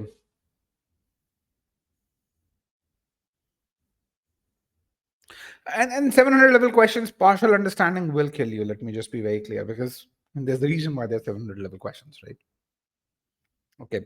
So going forward, what we're going to really do, and this is really, really important. You don't get to that 90th percentile by solving thousands of questions, but you get to that 90th percentile by building these core skills. Okay. And don't look through the options first. Pre-think first. Now, questions 4 and 5. What we want to do is we're going to do them as a quiz, which means you're going to do both these questions together, and then we're going to discuss them. Now, these questions are hard questions, so don't judge your current preparation level based on that. Uh, but 80% of all people will get one or both of these questions wrong. But these are also beautiful questions that emphasize on the value of pre-thinking, on telling you why you've got to pre-think, why looking at the answer choices without comprehending the argument can be really dangerous. Okay, so don't judge your preparation level based on these questions. um, Learn from these questions and then improve your preparation. All right. The other piece which I want to really do is, because these are difficult questions, so I don't want to time you on these. What I want you to do is select this thing called not answered. This is the choice after choice E. I want about 40 people to choose not answered. That way, when you choose an option other than not answered, I will call time overall. So my goal would be to call time when 80% of the class is done. Okay. 40 people to say not answered before I show the question. All right, I'm going to remove broadcast results. Here is the question. Good luck, guys. Again, these are difficult questions, so read slowly. You will have ample time. You guys are timing yourselves, so don't worry about timing.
All right, most of you are done. Get those answers in.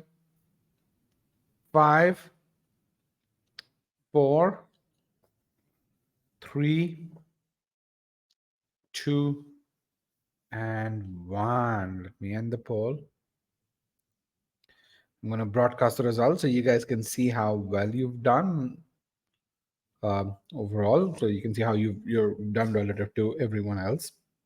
All right, let me clear this, make this 0%. And then we're going to do the next question. Let me put in the poll for the next question. And here is Shelby will refuse. As the poll question, again, I want you to select still solving or not answered. I'm sorry. 40 people to select not answered before I show the question. Perfect. Here is the question stem, and I'm going to mute myself. Good luck, guys.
All right, guys, get those answers in. 3,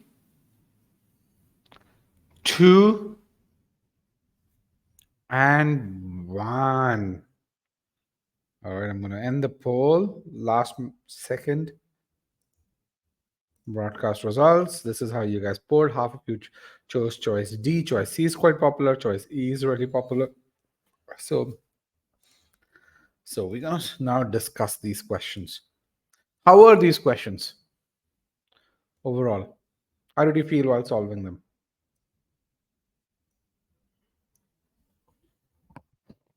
Not great. First one was hard. Yes, one was definitely hard. One of the harder questions overall. Both were 700 level. All questions here were 700 level. Yes, second one was a bit more manageable than the first one. Absolutely. Okay.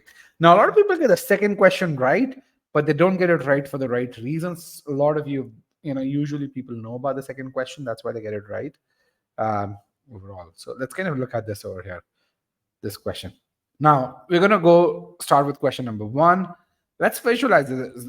The conclusion says the number of Wordlanders, or let's call them Vs overall, receiving special program information did not increase significantly between these 2 years. So what it's saying is, if in 94, 1 million people received special program information, then in 96, the number was either 990, it could also be 1 million or 1.01. So it can go up slightly, but not a whole lot.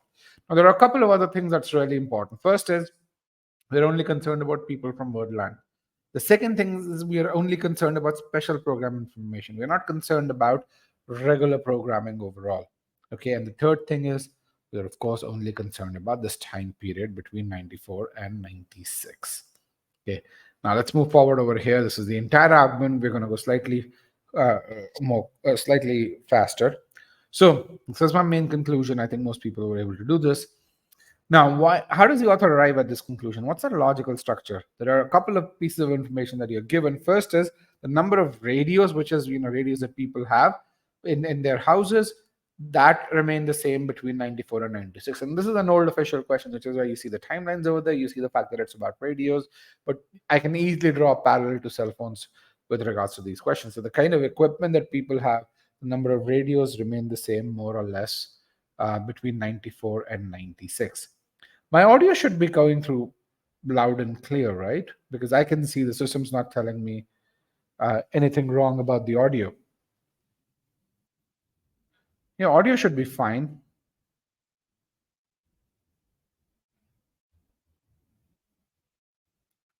All right, good. Yeah, and I also use a very high fidelity mic with noise reduction and built in, so it should be very clear. If it's not clear, just join again and the problem should sort out by itself.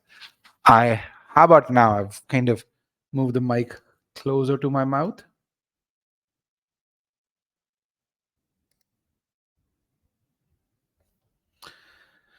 Internet's fine too. The system also monitors internet. Let's just do one other thing. Yeah, the audio should be okay. How about now? Is the audio better now? Perfect. All right. If you're still facing issues, then yeah, then join again. The problem should sort out by itself. All right. So statement number 3 was about people having these radios, and this is the number of radios remain the same. But then statement number 2 is about the transmitting stations, and that number more than doubled. Now you can see 2 and 3 are linked with this word, however, which means that they kind of go in opposite directions. And when you go into the content of statement 3, what you're going to find is that this one supports the main conclusion. This one, because this goes against statement number 3, it goes against the conclusion as well. And you think, if you have more transmitting stations, you should have more people receiving that special program information, but that's not what the conclusion is saying. Statement number 1 provides context. It says, hey, if you want to get this special program information that the conclusion is talking about, you need to have an RDS transmitting station, and you need to have radio with RDS feature. Very similar to really just saying, hey, if you want to receive 5G capabilities, you need to have a 5G cell phone, and you need to have a network that supports 5G. Very similar to that. Okay, this is your logical structure. Your context is to receive RDS programming. You need RDS radio. You also need an RDS transmitting station. Between 94 and 96, the number of radios more or less remained the same. The number of stations more than doubled. And based on this, the author is saying that very few additional Wordlanders received RDS programming. Everything's clear so far? In addition to audio, is the argument also clear? All right. Now, let's see, what questions do we need to ask? The falsification question that we're going to ask is, Under what conditions will my conclusion break down? Which means there'll be a significant addition to the number of people receiving RDS programming, despite the fact that we have very few additional radios and we have a lot more transmitting stations. Can you tell me some scenarios? Can you tell me some scenarios?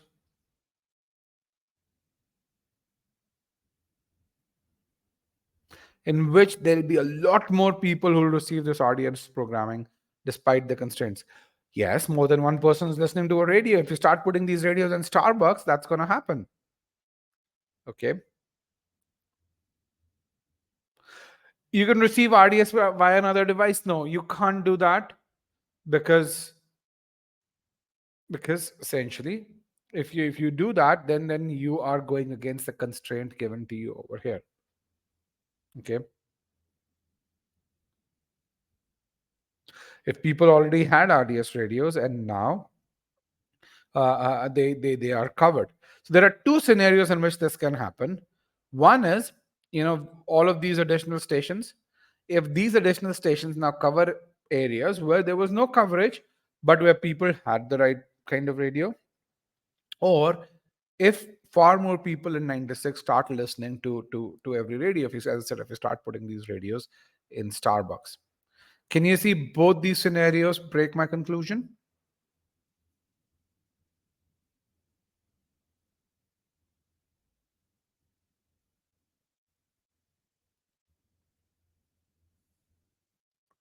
Okay. So what are my assumptions? The new stations don't increase coverage. People per radio or Verlanders per radio remain about the same. Both of these are good, valid assumptions. Okay.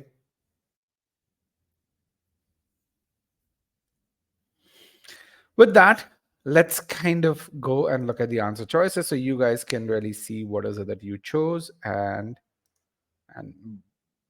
so here are your choices. Choice A was very popular. Choice D for Delta was very popular. Choice B for boy was very popular as well.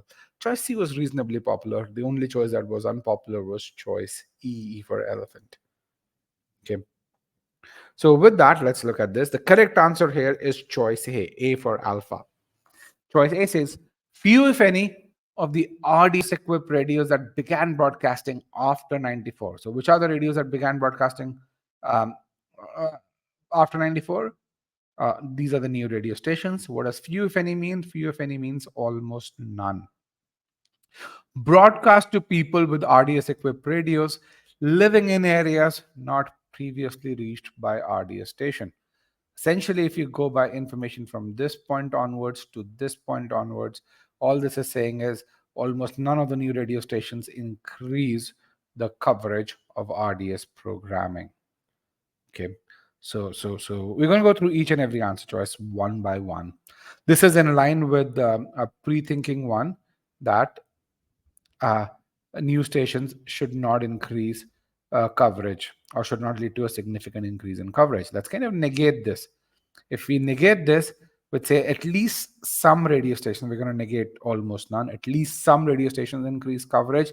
If at least some radio stations increase coverage, which means people had the right kind of radio, but they had no coverage. But now in 96, they have coverage because we put in these new radio stations. Then I, as an author, cannot say with 100% certainty that the number of overlanders receiving special program information remained the same, which breaks my conclusion down, which means this is my must be true statement. Okay. Is that clear why this breaks my conclusion down? We're going to look at every other answer choice as well. Don't worry about if I haven't discussed an answer choice that you've chosen. Okay. If you have a doubt on this, you can put that in the Q&A pod while we go through other answer choices. Let's look at choice B. Okay. Now, before I go to choice B, all right, didn't get it. What's my main conclusion? What is my main conclusion? What is my main conclusion, those who didn't get it? Let me just bring in a share pod. What is my main conclusion? My main conclusion is the number of Overlanders receiving special program information remain the same in 94 and 96. Okay, that's my main conclusion. Can everyone see this whiteboard over here this whiteboard? Okay. Now, what this answer choice is saying is, so let's not go to this answer choice. Now, let's say this is the scenario in 94. This is 94. Okay. And I'm going to do this piece over here. Let's kind of visualize. Let's assume these crosses are people who have RDS radios. You're going to just be nice and clear over here. These are people who have RDS radios. Now the stars over here, and I'm gonna, these stars are your transmitting stations. Okay, all of these are over here. Now, because of the fact that the stars are here, pretty much everyone in this part of this of Worldland would get coverage. Can you see that? This is 94. Okay. Now, this is 96. Actually, let me just try if I can select this overall. Actually, let's just do this again. You have the same thing. You have these people over here.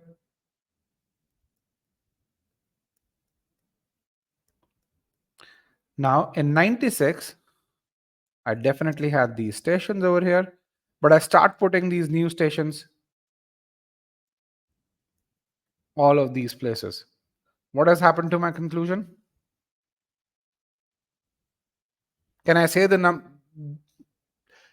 of Overlanders in 94 and 96 has remained the same if this happens?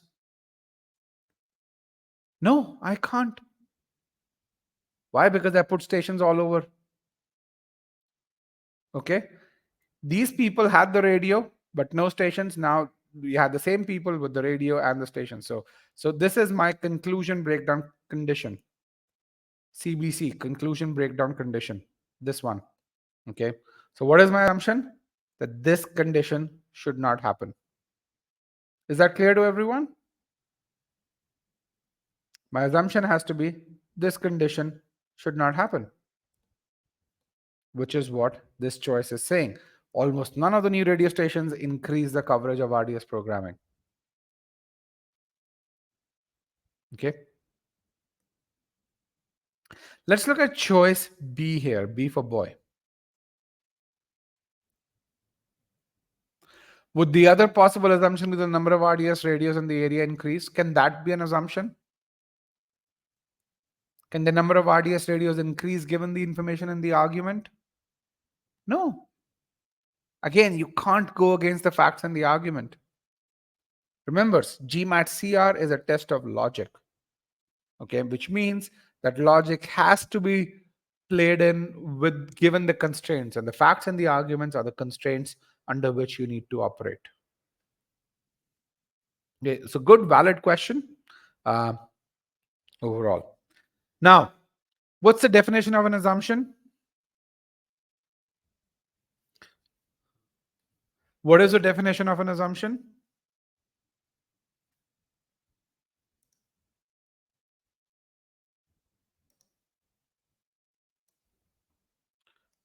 Here is the argument. I'm going to reduce this so you guys can see the argument. Okay. New info plus must be true. And that must be true is really, really critical. Now, let's look at this overall. Okay. Keep that definition of an assumption in mind. Keep that conclusion in mind. Now, let's analyze choice B. Choice B is saying in 1996, most Worldlanders who lived within the listening area of an RDS station already had a radio equipped to receive RDS. Okay. So let's translate most. Is it okay if I translate most to 70%? Is that okay? Most is anything more than 50%. Let's take 70% as a number, right? So what this choice is saying is that in 94, which also would be true in 96, 70% of people who lived within a transmitting station had an RDS radio, and the same thing hold true in 96 as well, where you have 70% overall. Now, my question is, for my conclusion to be true, do I need that 70%? Or, in other words, will my conclusion not be true if 20% of the people had RDS radios in 94 and the same 20% had RDS radios in 96? It will be, right? Because the conclusion is about the change. So that 70% is not required. It's not a must be true. Okay, which is why choice B is wrong. And can you see this is very, very similar to choice B in the shell in the highway miles questions as well, where the number of trips was not a must be true. It was a desirable thing, but not a must be true. Right? What would happen if it had been all instead of most? Then also it would be wrong for the same reason, because the conclusion is about the change in number of people, not the absolute number of people in 94 or in 96. If you negate this option, does it strengthen the conclusion? Not in this case, no. Unfortunately, not in this case. Okay.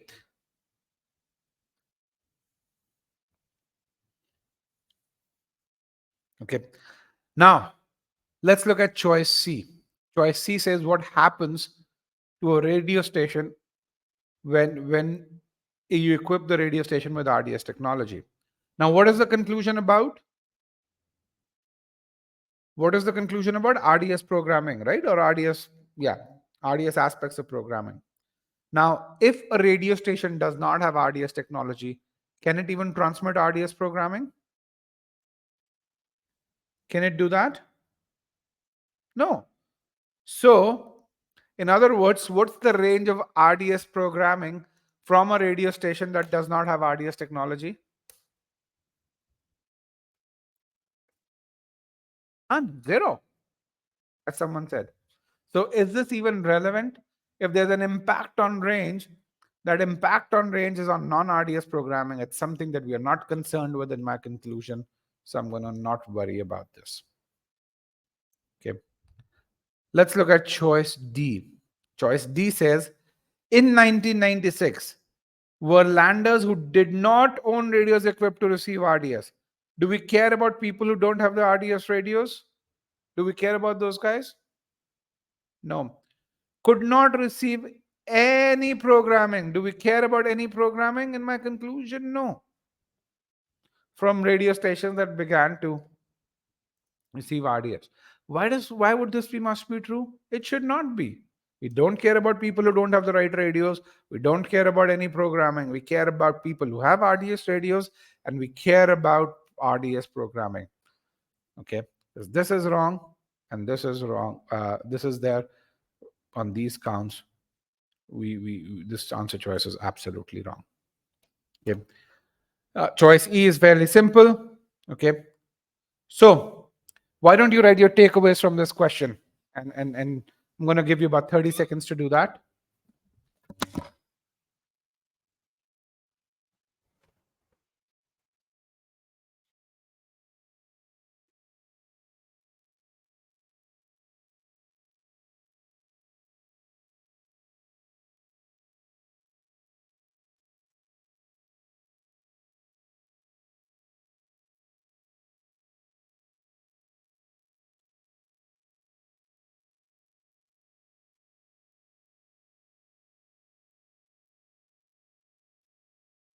Right? I need you to tell me. I see a couple of people saying importance of visualization. Try and see what falsifies the argument. What else? Something about the answer choices? Understanding each choice. What else about the answer choices? I mean, why did you guys make a mistake? Here, ask yourself that. Which aspect or which aspects? There could be multiple aspects that may be causing you to make mistakes.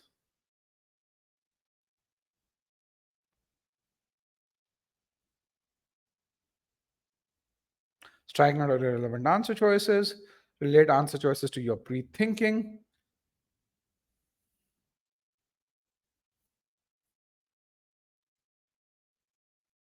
I'm making errors while negating. I'm going to give you a negation ebook. Relate the answer choices to your pre-thinking. So negation, let me just share an ebook. That's something that we have.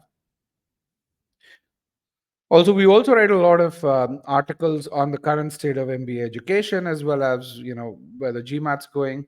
So if you're not connected with me on my LinkedIn, you can connect with me on my LinkedIn, um, as well as I have about 20 or 1,000 students connected with me on my LinkedIn. So if you want to connect with anyone at a top B school, that would be one way for you to connect with me. Pre-thinking shouldn't be wobbly. Pre-thinking has to occur as soon as you've read the passage. Don't look at the answer choices. The correct answer is choice A, not B. Make sure you understand the answer choices. That is good. All right, that is phenomenal. Those are some really good takeaways. Again, negation article, if you want to download, please download that. And if you want to connect with me on LinkedIn, you guys can do that. And now we're going to go towards the last question of the day. Okay.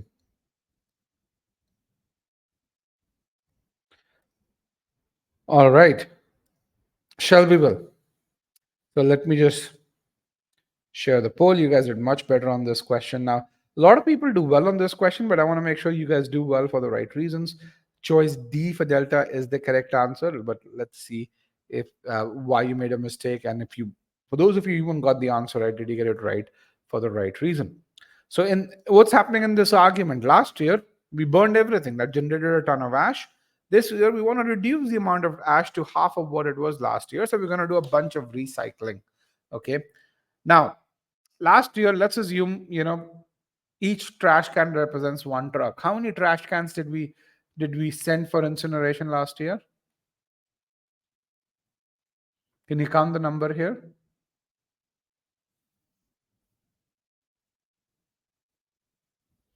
All of them. Okay, that is 10. Now this year we're going to send how many? Half of what it was last year. Now I want you to tell me this: how many truckloads of refuse will we send this year if the amount of refuse collected this year is 10x, 10 times what it was last year? Okay, read the argument and tell me how many truckloads of refuse will we send this year for incineration if we collect 10 times as much refuse this year. How many truckloads do you think we'll send for incineration this year if we collect 10 times as much refuse? Remember, we sent 10 truckloads for incineration last year. Come on, I want to see a few more answers. I have what? 20, 32. Let's get to about 50 answers here. 33, 35.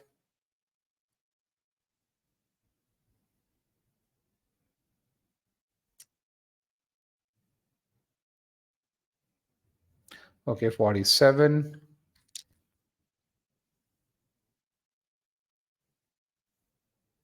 Oh, 40 odd, sorry, not 47, yeah.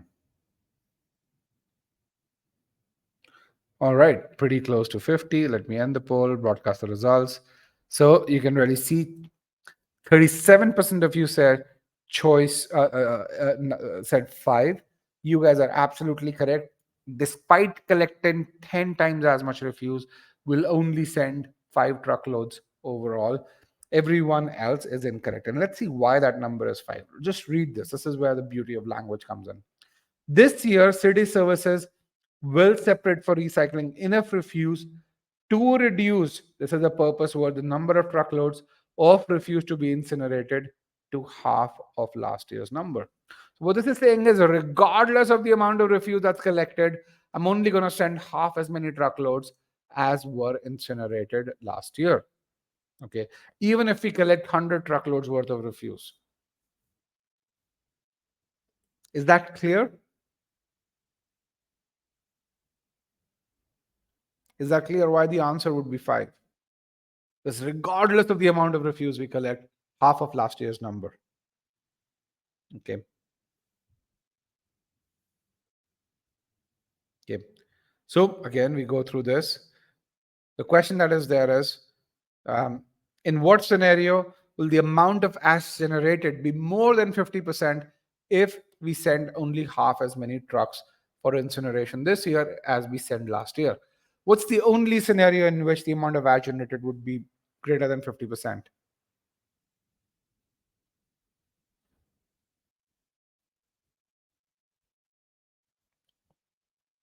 In what scenario? If we send half as many truckloads, still, if we just pack those trucks so tightly that the ash per truckload goes up so much that it generates much more ash. Okay. So the only scenario is if the average ash generated per truckload is higher than what it was last year. That's the only scenario. Okay. We don't care about the amount of recycled products. That all of that is distraction. Okay.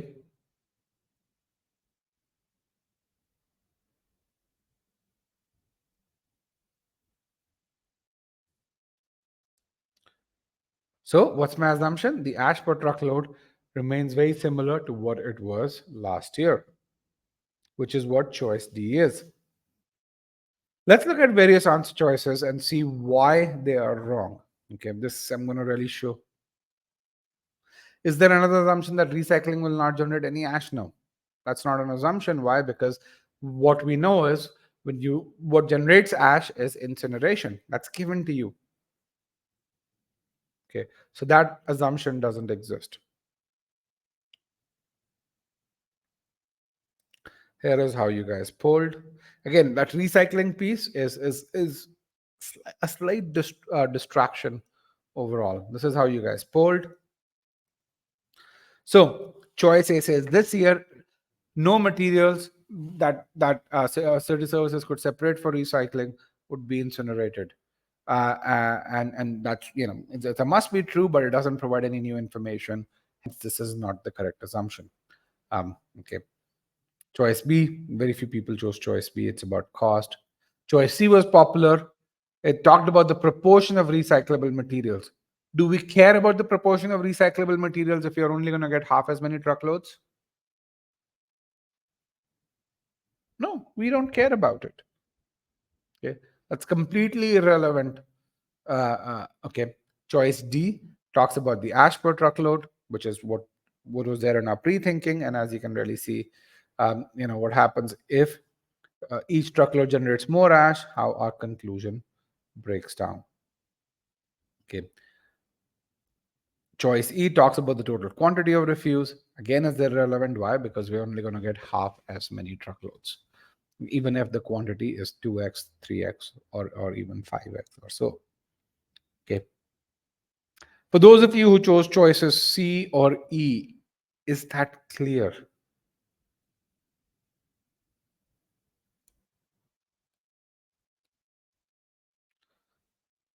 Choices C or E.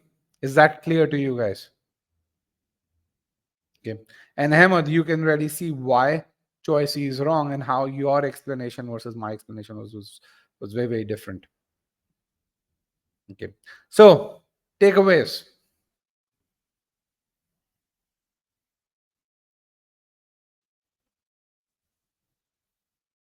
And one of the other things we're going to really see is the moment we do pre-thinking, our answer choice rejection becomes much more simple, right? Because you know what the argument's about. So you just reject the answer choices right away.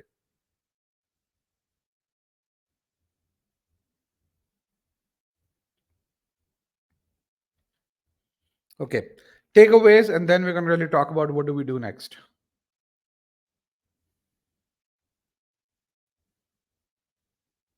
Okay. One thing that I want to make sure you do is when it comes to learning CR, in that learning phase, understand the phase that you are in. In the learning phase, you're worried about being certain about what you do. So when you're certain about and in that phase, don't time yourself. Focus on being certain about rejecting answer choices for the right reason and being 100% certain about why the correct answer is correct and why the incorrect answer is incorrect. Okay. Okay. Hendra says, your explanation is brilliant, but how am I going to do all of this in my head in 15 seconds? Hendra, there are two ways I can answer this, and I'm going to put both. First of all, trust me, you'll be able to do it because we as humans are phenomenal. Imagine all the things that you do while driving, and there. I've seen um, men drink coffee while driving, and some people daydream. I've seen women put on makeup while driving, talk on phone while driving, plan their day, talk to their kids while driving, um, and yet drive really well. Women have a much lower accident rate than men do. At least most women do. So go back to the days when you learned how to drive and how careful you had to be. So that's one example overall. Has anyone read the book The Singularity is Near? No. Okay. Has anyone heard of it?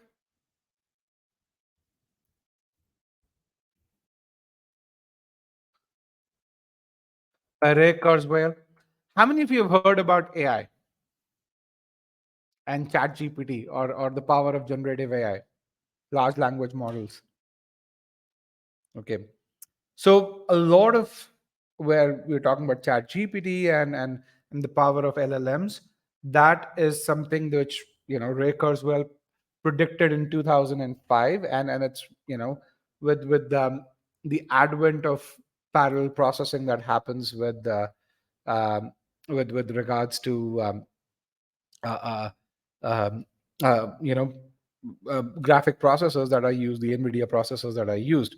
The book's name is "The Singularity is Near," and it's brilliant book that talks about how progress has happened in overall in the human universe, the exponential nature of progress that has happened across the last billion years or so, and how that's going to change in the 21st century overall.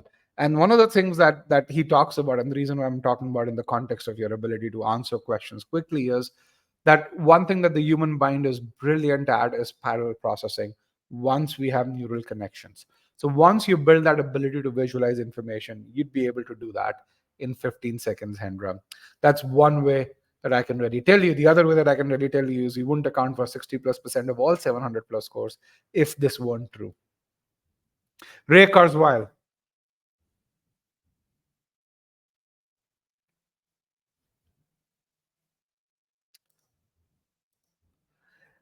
Has anyone heard of Neuralink?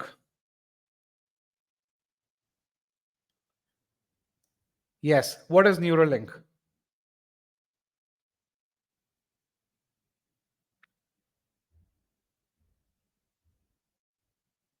What is that? Neuralink. The connections to the brain. Yes, you can get it from the word. It's Elon Musk's startup that is aiming to do that. Um, it is the goal really is to extend human capability so that we can live in an age of machines. Okay, and and um, and essentially, when you read this book, it's going to really talk about why that's necessary. Okay, again, coming back to CR, I love to talk about these things. For those of you who are connected to me on LinkedIn, you'd probably notice I have about 4 patents to my name. Um, but coming back to this, as humans, we are all capable of doing lots and lots of parallel processing and being efficient at doing things that we focus our energies on. And this is one such example. Okay. I'm going to share the link of the book in a short while or so. But again, what's stopping you from attaining that 90th percentile? I think one of the first things you guys probably have experienced is the ability to identify what a conclusion is and a premise is, or the ability to visualize statements when it comes to the conclusion or the answer choices. The moment you do that, the moment you link stuff, answers jump right at you. Okay. Um, Another reason why people falter is essentially they're not able to link statements. Even when they visualize statements, they don't link them. And then the last piece is when it comes to answer choices, either we jump too quickly on them or we don't read them. As you said, choice A was very complex in this case. You chose not to read it and move forward. In the question where we were talking about highway miles, some people did not comprehend choice B completely and how it applied to the context of the argument, or did not apply the must be true aspect of it or so. And all of these, the lack of this leads you to make mistakes. So what we need to do is build each one of them one after the other. Okay, when you do that, you're able to to to essentially answer questions quickly and with very high accuracy. Okay. One of the other questions that I have is, how long do you think you have to make a business decision once you um, go to a certain once you start your work post your MBA? Most business decisions, how long do you have to ponder over?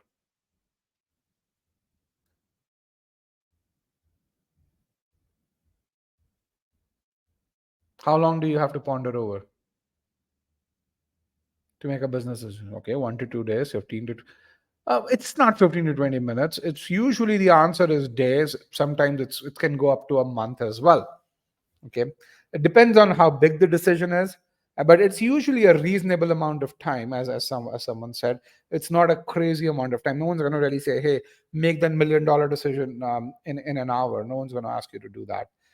Someone who does that really doesn't know how business works. Okay, but you'll have a reasonable amount of time, but it's not going to be 2 years.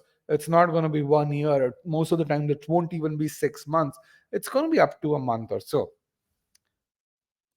How long is your MBA? How long is an MBA? 2 years for most people, 1 year as well. Why do you study for a year if you have to make a decision in a month? I mean, once you graduate, you'll have to make that decision in a month. Why do you need to study for 2 years? Have you thought about that? What are you doing in those 2 years? You're building your accounting skills, your econ skills, you're learning all those frameworks, such as 5 forces, 4 Ps, and so on and so. So the same thing. It's not the art; it's the skill of making better decisions. Okay, art means it's something fuzzy. Skill means it's something which is very repeatable. And the same thing applies to CR over here. You've got to build that skill, and initially you're going to take longer because building skill does take longer.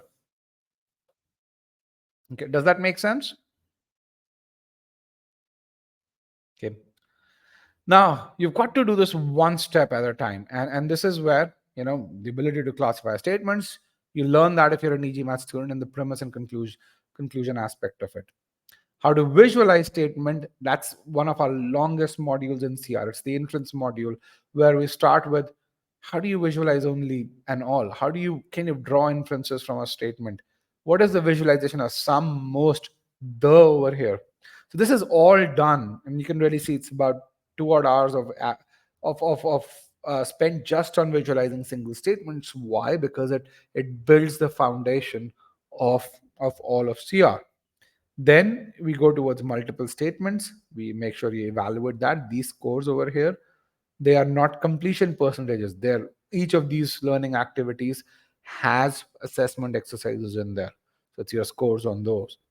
If you don't do well, which is what you see over here, you've got to revise them, which is what leads to good scores in the following learning activities. Okay. If you do well on inference, there's a 60% chance you're going to hit an 80th percentile score on CR. Once you do this, then you go to the assumption module, some of which is in the free trial. This is what's there in the free trial. As I said, I talked about introduction to assumption, but these are also in the free trial. But if you're a paid student, you get to learn assumptions on all different arguments overall. So introduction to assumption builds the foundation, which we talked about over here. These are logical gap-based arguments, arguments in which two entities are compared, arguments in which we have segments, arguments where you have both segments and entities, so the complexity is even higher, and then quant-based arguments. And again, you can see each one of these is evaluated. So these are evaluations. Here, this person didn't do as well. there's a lot of comprehensive stuff here. So each one of these has about 7 to 8 arguments in there. So we're trying to build that visualization and pre-thinking muscle and the ability to do logical structure all over here. Then we teach you how to apply them, and then we have assessments right then and there. If you do well in the assumption module and if you do well in the inference module, there's a 90% chance you're going to get to that 80th percentile or higher score on critical reasoning. Okay.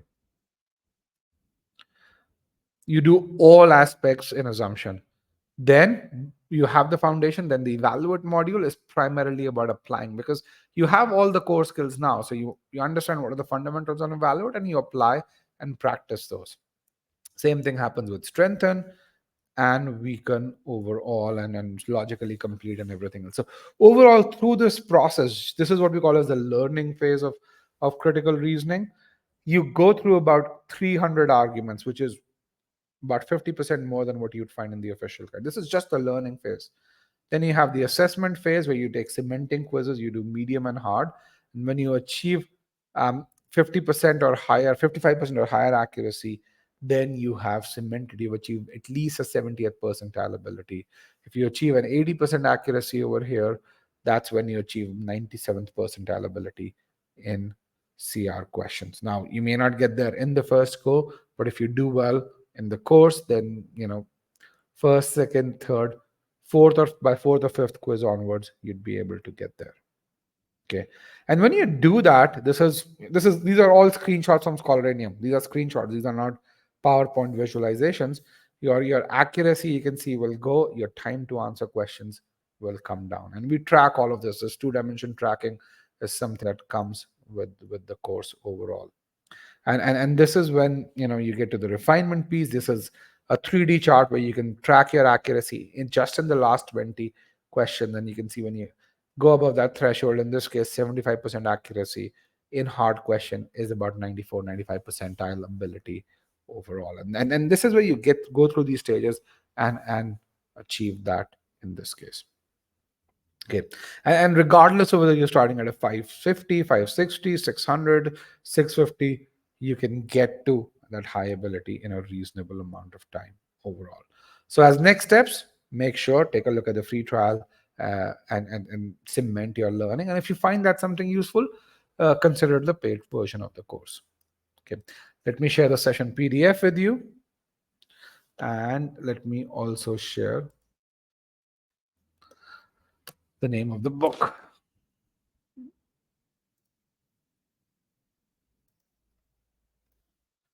That's the book, and it's a very large book. Let me be very clear. Okay, so guys, while I share the PDF, if you can give me some feedback, that'd be wonderful. There's a session handout. You guys can download the PDF. For those of you who need to connect with me on my LinkedIn, you guys can connect with me on my LinkedIn.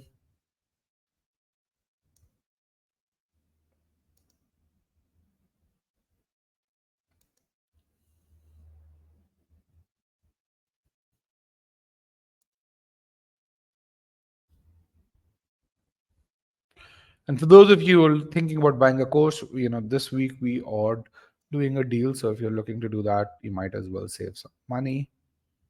Okay.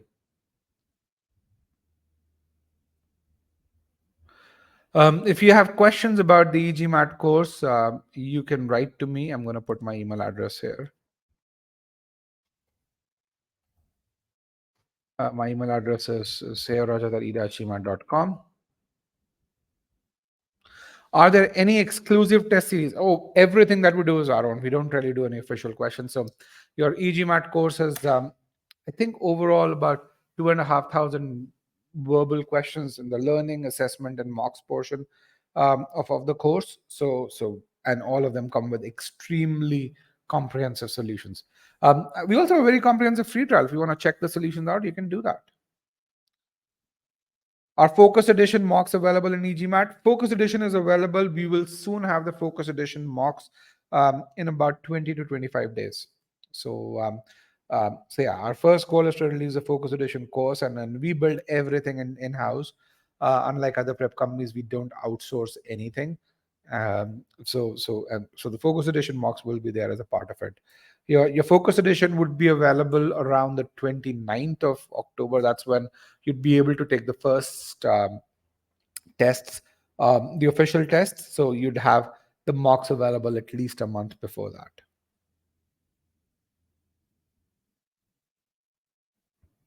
Okay. And if you're preparing for the GMAT, you probably know someone who's an e-GMAT student too. So definitely ask about the feedback.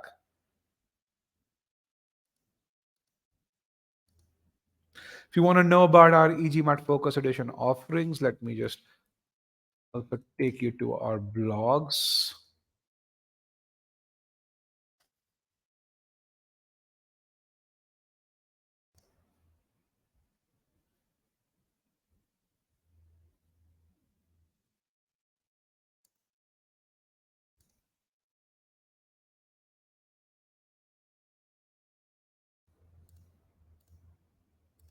Yes, Focus Edition is included in every e-GMAT subscription. What's my take on Focus versus Classic? So if you plan to take the if you plan to apply in round two, then and if you think that you're really good with the data insights, then go for Focus Edition, provided you're not aiming for Wharton or Harvard, because those two schools are not going to accept the Focus Edition in round two. If you are aiming to apply next year, which is fall of next year is when you plan to apply to a business school, then definitely take the Focus Edition, because it is the future of the GMAT. So yeah, another way to evaluate this is essentially take the Focus Edition mock test. The link that I've sent over here also has a link to, Focus Edition mock test. And if you have your current GMAT mock and a Focus Edition mock, then we can really tell you which test to take. Okay, so that, because the Focus Edition mock test provides tremendous insights with regards to your ability scores, with regards to your pacing and other things that we can evaluate and tell you. So yeah, those are two ways you can figure out. Okay. All right, guys, with that, if there are no other questions, I can see a lot of questions around Focus, which I've answered. But if there are no other questions, then thank you very much. And I look forward to seeing you in tomorrow's session on number properties, um, as well as next week's session on reading comprehension. Are all the current offerings based on the current format? No. Or we have a Focus Edition. So in the current format, if you log into your e-GMAT platform, you'll see a data insights section. So even today, we cover all of Focus Edition. In fact, even before the Focus Edition was announced, we had an IR course, which had about 120 full-length questions, which is as many questions as you get in the official guide. Right now, we our IR course is about 400 full-length questions, with video solutions, and it's the world's most comprehensive course on GMAT Focus Edition.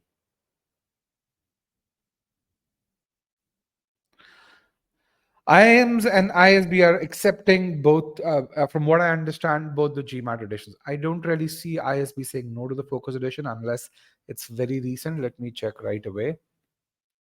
Every school is accepting the current GMAT. There's no school that's saying they're not going to accept the current GMAT. Let me be very clear.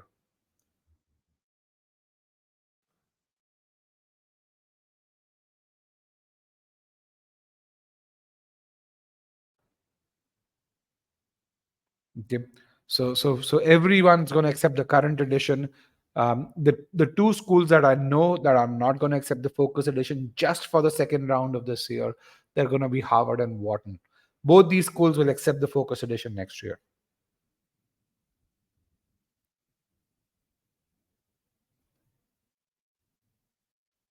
Okay.